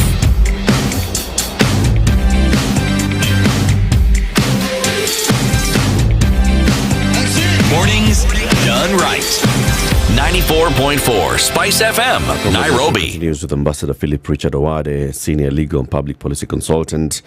Formerly has served as an ambassador and worked at the county government of Sigei. Balozi, we now know that the Ministry of Foreign Affairs is working on reviewing or revising or coming up with a new foreign policy for this country. That means that we have had a previous foreign policy for the country. We keep asking ourselves, does Kenya have a foreign policy? And if indeed we actually had one, did we follow it? Do we follow our foreign policy, and what informs it? Yes, thank you. That's a very good question. Yeah, Kenya has always had a foreign policy. Although up to 2014, it was unwritten. But we knew what our foreign policy. There are certain principles that guided Kenya's foreign policy that included non-interference in internal affairs of other states, non-alignment, pursuit of peace and security, and so on and so forth. But from around 2010, around 2010 or around 2008, Kenya, under the leadership of President Kibaki, embarked on developing a written foreign policy. It took a long time to develop it. but eventually it was concluded in 2014. A fairly comprehensive document that discussed all aspects of foreign policy. So a new one, because it was done in 2014, that is 10 years ago, is about to be launched. I participated in a consultative forum just Monday this week at KICC with various stakeholders, including students, the professors, the NGOs, the press, and so on, that is fine-tuning this policy. So yes, Kenya has a foreign policy. I think what used to happen, or maybe up to now, is that the public may not really know what this policy is about. But I think now we are in an era where public communication has become very important, and the role of the press has always been important. And I think the way the ministry is doing it is the right way to do it, so that the public moves along with you. In fact, even one of the issues we emphasized at that consultation is that there should be regular consultations or briefings with the NGOs, with all stakeholders, because under this new constitution, the issue of public participation is very important. What has it been previously? I mean, we know what the policies of, certain nations are, and usually that policy is in relation to other nations. In terms of how you're going to operate geopolitically, and say that, well, we're going to be partisan when it comes to certain, Israel conflict, for example, or we are going to say that, we're not going to touch that. Ours is going to be one of a pacifist nature and things like that. What have been the overall tenets of Kenya's foreign policy, and what terms do we usually look at? Because we'll see that. I think it was Thomas L. Friedman for the US who said, well, you should actually look at policies in terms of 10 years. A decade should then be able to hold a policy, and then you can tweak it every now and then. What has it been for Kenya? Well, generally, foreign policy is based or derived from the national interest. You first of all, you must know what your national interest is. So foreign policy is then utilized to advance your national interest. Now, your national interests could be global. You could be having global national interests, but you also have regional interests. Now, your national interests will also define your relations with neighboring countries, for instance. If you are talking about Uganda, for instance, we know what our national interest is, and that is what would now define how you engage with Uganda, for instance, or with other countries for that matter. Then you move, for instance, to the East African community, where our national interest is issues of trade. How do we expand our trade? How do we export our products and that kind of thing? So national interest, I think, is the most important thing in foreign policy. Yeah. One of the things that has been, should we say, piquing my mind is when somebody has been in the foreign service, as you had, with all the demands that it has, matters of propriety, understanding how it is to manage situations, especially the difficult ones, then you move from there and you move to the county system. Let me not preface it with any adjectives. Let me just ask. Talk a little bit about your experience and the differences or the similarities, if there are any. Yes. That's a good question, because I can say without fear or favor that the Ministry of Foreign Affairs is fairly unique, fairly cultured, fairly organized, with clear rules and order. Etiquette are very important things in the Ministry of Foreign Affairs. You may not find that, with due respect, in other ministries. So when I came back, after I finished my tour in Geneva in 2010, that is when we just launched, promulgated the Constitution in which month of August? In August of 2010. I had just come back in July of 2010. Now, the then head of public service, Ambassador Francis Muthaura, who had the privilege to deputize in New York when he was the permanent representative in New York, a man I have tremendous respect for, and I've talked about him a lot in my book that I'm about to launch, titled Between Law and Diplomacy. Ambassador Muthaura felt that I needed to move to the then Ministry of what do you call it? The Ministry of, before devolution, local government. Local government, Ministry of Local Government. It was then actually the office of the Deputy Prime Minister and Ministry of Local Government after the Constitution, after the Constitution was promulgated. Now, the role of that ministry was critical at that time because the Chapter 11 of the Constitution on the devolved system of government wanted a number of laws to be passed. You had to operationalize Chapter 11. So Muthaura felt that with my experience and my background and my legal expertise, I could support the work of that ministry. So I was posted to the Ministry of Local Government as secretary. Secretary is the title, I mean the rank just before below the permanent secretary.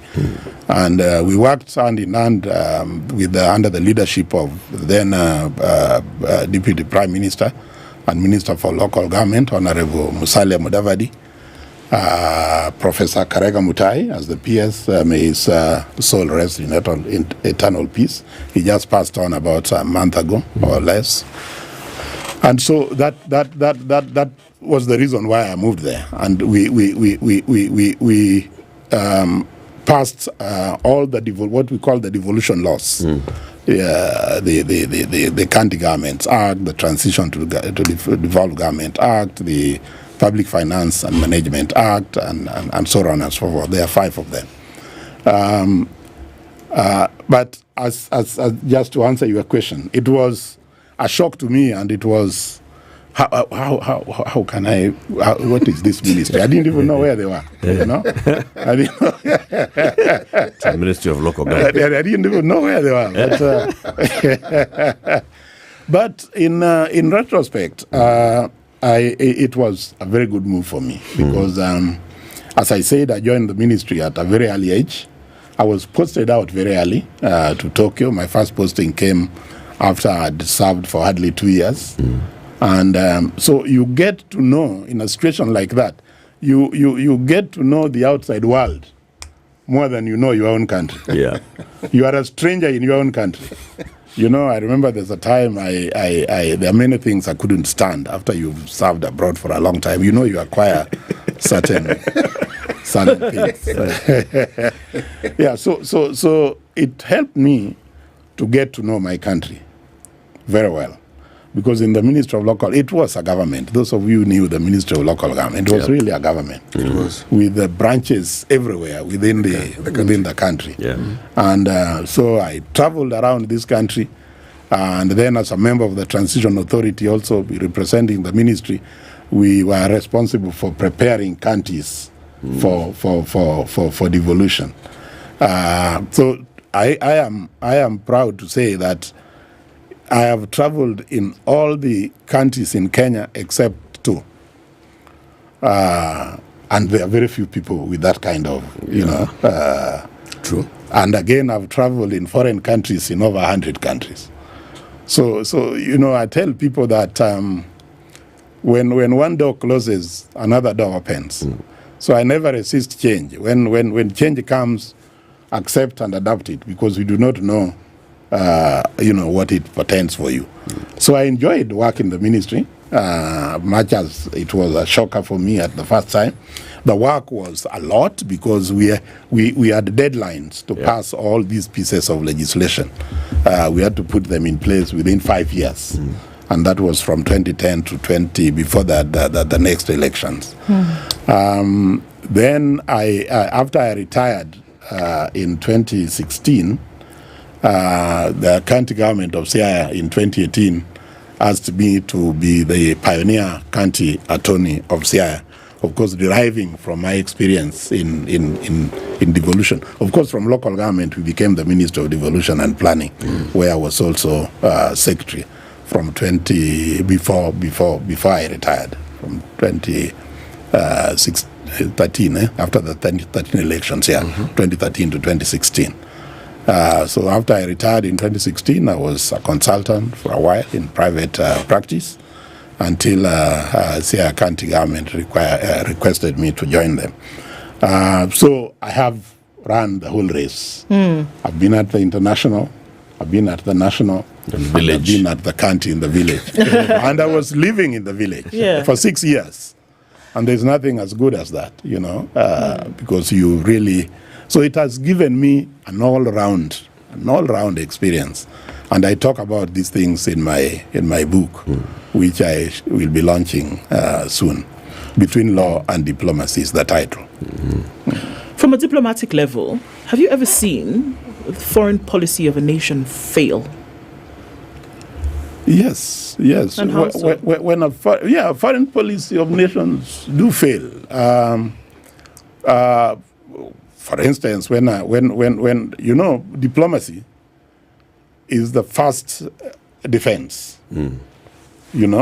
so you advance diplomacy because you want to keep you want to be at peace with your neighbors and so on. So where, for instance, now you go to war, then it means foreign policy has failed, diplomacy has failed. Yes. Yeah, so they are. So can we say then that if we look at the conflicts of the world today, or those ones that have happened, obviously in the world, there we see that the first, because usually when a ton of bricks falls, there's got to be that first one that is loose. Yeah. Right. So would you say that at the failure of diplomacy, at the failure of foreign policy to actually work, with diplomacy being the tool of foreign policy, that we start to see that would be the first brick that is loose and pulls away at the entire thing? Yeah, certainly.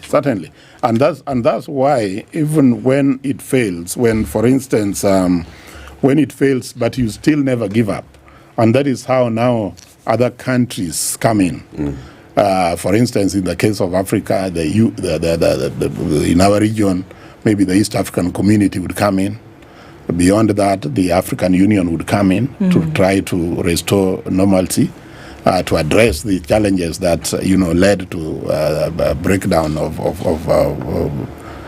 diplomacy, and that is how the UN comes in, and the UN has a major role in under the UN Charter to maintain international peace and security. Does it really? Well, it does. It has a role. Okay. It has a role. Does it have the teeth? Whether it lives out its role is a different conversation. There are many cases where it has succeeded. There are many cases where it succeeded, whether it is through peacekeeping operations or through embargoes and this kind of thing. It has succeeded in a lot of, and it has resolved a lot of conflicts. Of course, the point to be made is that the structure of the UN as it was set up, UN came up after the Second World War, and it was the victors really from that war that determined the power relations. They became, for instance, the P5, the permanent five, the permanent members of the UN Security Council with veto powers. That worked well until for them. It worked well for them, and even for international order, it worked until around the 90s, when now the situation started changing with the breakdown of the Berlin Wall, for instance. So now there's a clamor, a very legitimate clamor for reform. It has been on for even when we were there in the 90s, when I was in New York in the 90s, we were always talking about the reform of the Security Council. But the challenge is the permanent members do not want to be quit of those powers that they have, particularly the veto power. So veto power, I think it worked during the Cold War. But after that, there are a number of challenges that I think we need to be more... To see how it works. Yeah. Which Balozi is what now brings... Just going back to the question that Ndu is asking, where individual countries' foreign policies and whether they are as effective when it comes to bigger boys in the room, right? So you may have a foreign policy, yes, that says, we are non-aligned, we are this and the other, but then your big brother or the one that supports you a lot is supportive of a certain route, and you end up just getting caught in between, right? So let's say America is supporting Ukraine in the pushback against the invasion by Russia, okay? And if you decide as a country you do not want to get involved in that story, but America wants you to make a statement, you make a statement. You've become a non-aligned member of the NATO. If it's the issue of the Middle East, whether it's the invasion of Iraq or right now the conflict between Hamas and Israel that is affecting Palestine as a whole, what is the state of Kenya supposed to be saying, or its policy saying, and what does the policy of its friends who have bigger power and bigger say, and where do they touch, where do they conflict, and what should Kenya do in such instances? Yeah, that I think is a challenge, particularly for developing countries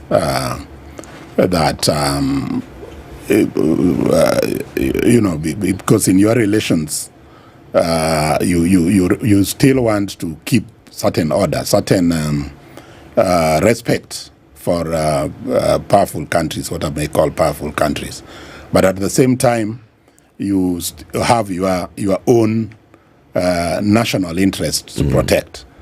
For instance, many years, particularly when I served in the UN, the issue of the Palestine, for instance, the conflict between Israel and Palestine, Kenya used to play a very balanced role where you are not on one side or the other, because our interest in that war is that there should be peace. So in resolutions, for instance, at the Security Council that tended, let's say, to condemn one party or the other, Kenya would abstain. And that abstention was really a statement that we are not choosing this side or the other. So you have to make a balance. What are your interests? What are your national interests? What are your relations with that country? In the case of Ukraine or Russia, for instance, what are our trade interests in that region? What are our political interests, for instance? So that would define. So where you are being now prevailed upon by a superpower, you still have to find a way of handling that. That particular matter. Yeah. When Luis Moreno Ocampo took up a case against 6 Kenyans to the ICC in The Hague, America did not say, no, leave Kenya alone. Or Omar al-Bashir. Last year, when, what's his name, Karim Khan. Yeah, took up the matter, and there was an arrest warrant issued against President Putin of Russia. Joe Biden said that he welcomes the decision of the ICC to issue an arrest warrant against Russian President Vladimir Putin. Right? Today, Biden is saying, let me be clear once again. Whatever the ICC might imply, there is no equivalence, none, between Israel and Hamas. The issuance of arrest warrants against Israeli leaders is outrageous. We will always stand with Israel against threats to its security. That, of course, is America looking at after its own interests. Why is Kenya left in such cases? A vote is to happen at the UN Security Council. Or basically, let's just say a vote is to happen at the UN. We are not in the Security Council. Where do we play? And what would inform our decision there? Yeah. What would our foreign policy have to say on such matters? What would our foreign policy have to say when it comes to such matters? Yeah.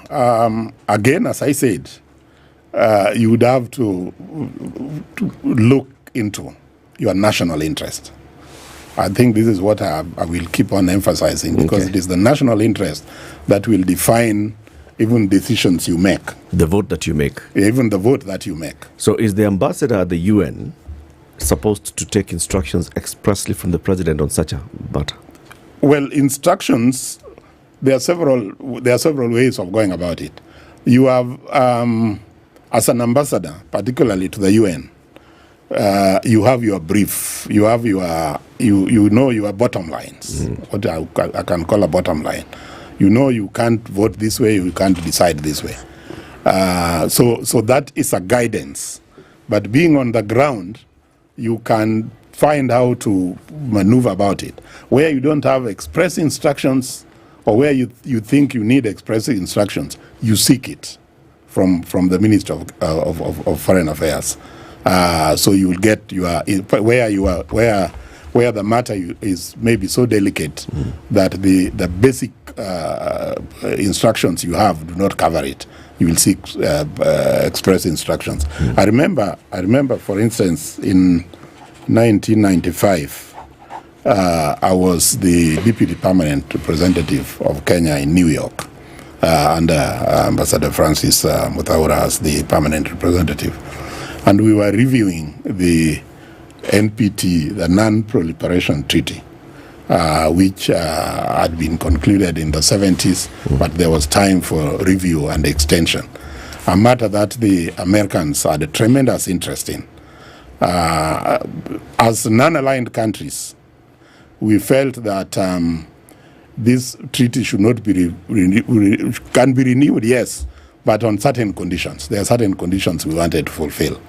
Americans didn't want anything. For them, they just wanted an extension. So I was, Ambassador Muthaura was on leave, so I was chargé when those negotiations were going on. And we were under a lot of pressure from the American diplomats in New York. But we knew, because we were members of the non-aligned movement, so I was with the non-aligned movement, but I knew that pressure was being put even in Nairobi. So what I did, and I've written about this extensively in my book, what I did was to make sure that Nairobi was briefed every day. And this is an important aspect of diplomacy, reporting. You have to report. Every day I filed a brief, so that I'm saying the vote is coming tomorrow, or this I'll take this position. If you don't get any response, then you know you are safe. Because the most dangerous thing you can do is to make that mistake. And I remember the American ambassador telling me, because we were some of the countries that were transigent, that stuck to the non-aligned position until the end. And I remember being asking me about instructions that you are talking about, that do you have instructions on this matter? Then, of course, as a diplomat, I couldn't tell him I don't have instructions. I said, yes, I have very firm instructions. Then he told me, you know, we have realized there are three types of missions. There are those who work without instructions. Yeah. There are those who work on instructions. Yeah. And there are those who give instructions to themselves, and they purport it to come from the headquarters. Yeah, so it is very important in a situation like that that you are in constant touch. And you get your express instructions. Yeah. There are situations, though, that you may ask for instructions, and they don't come. So you make... So you make a decision. You make the best of judgment, depending on, you know. Ambassador Philip Richard Owade, thank you for joining us. A senior legal and public policy consultant has been our guest this morning. Ndu, yes. As we get out of here, please tell us who's won the 25,000 shillings courtesy of Standard Bank. We've been saying this is Kenya's #1 private bank. Indeed. And when you talk about private banking, it is personalized banking. Absolutely. By people who have been trained and certified, and they know everything about personal banking. Jelimo Lin says, my dream is to become a powerful investor in the future and gain that legacy of becoming an investor. This can turn to reality with Standard Bank Private Banking. They will be with me step by step until I reach my goal. And that is getting you that 25,000 shillings today, courtesy of Standard Bank. Who's that again? Lin Jelimo. Lin Jelimo. Congratulations, Lin. Well done. Well done. Have a lovely weekend, people. We'll see you on Monday.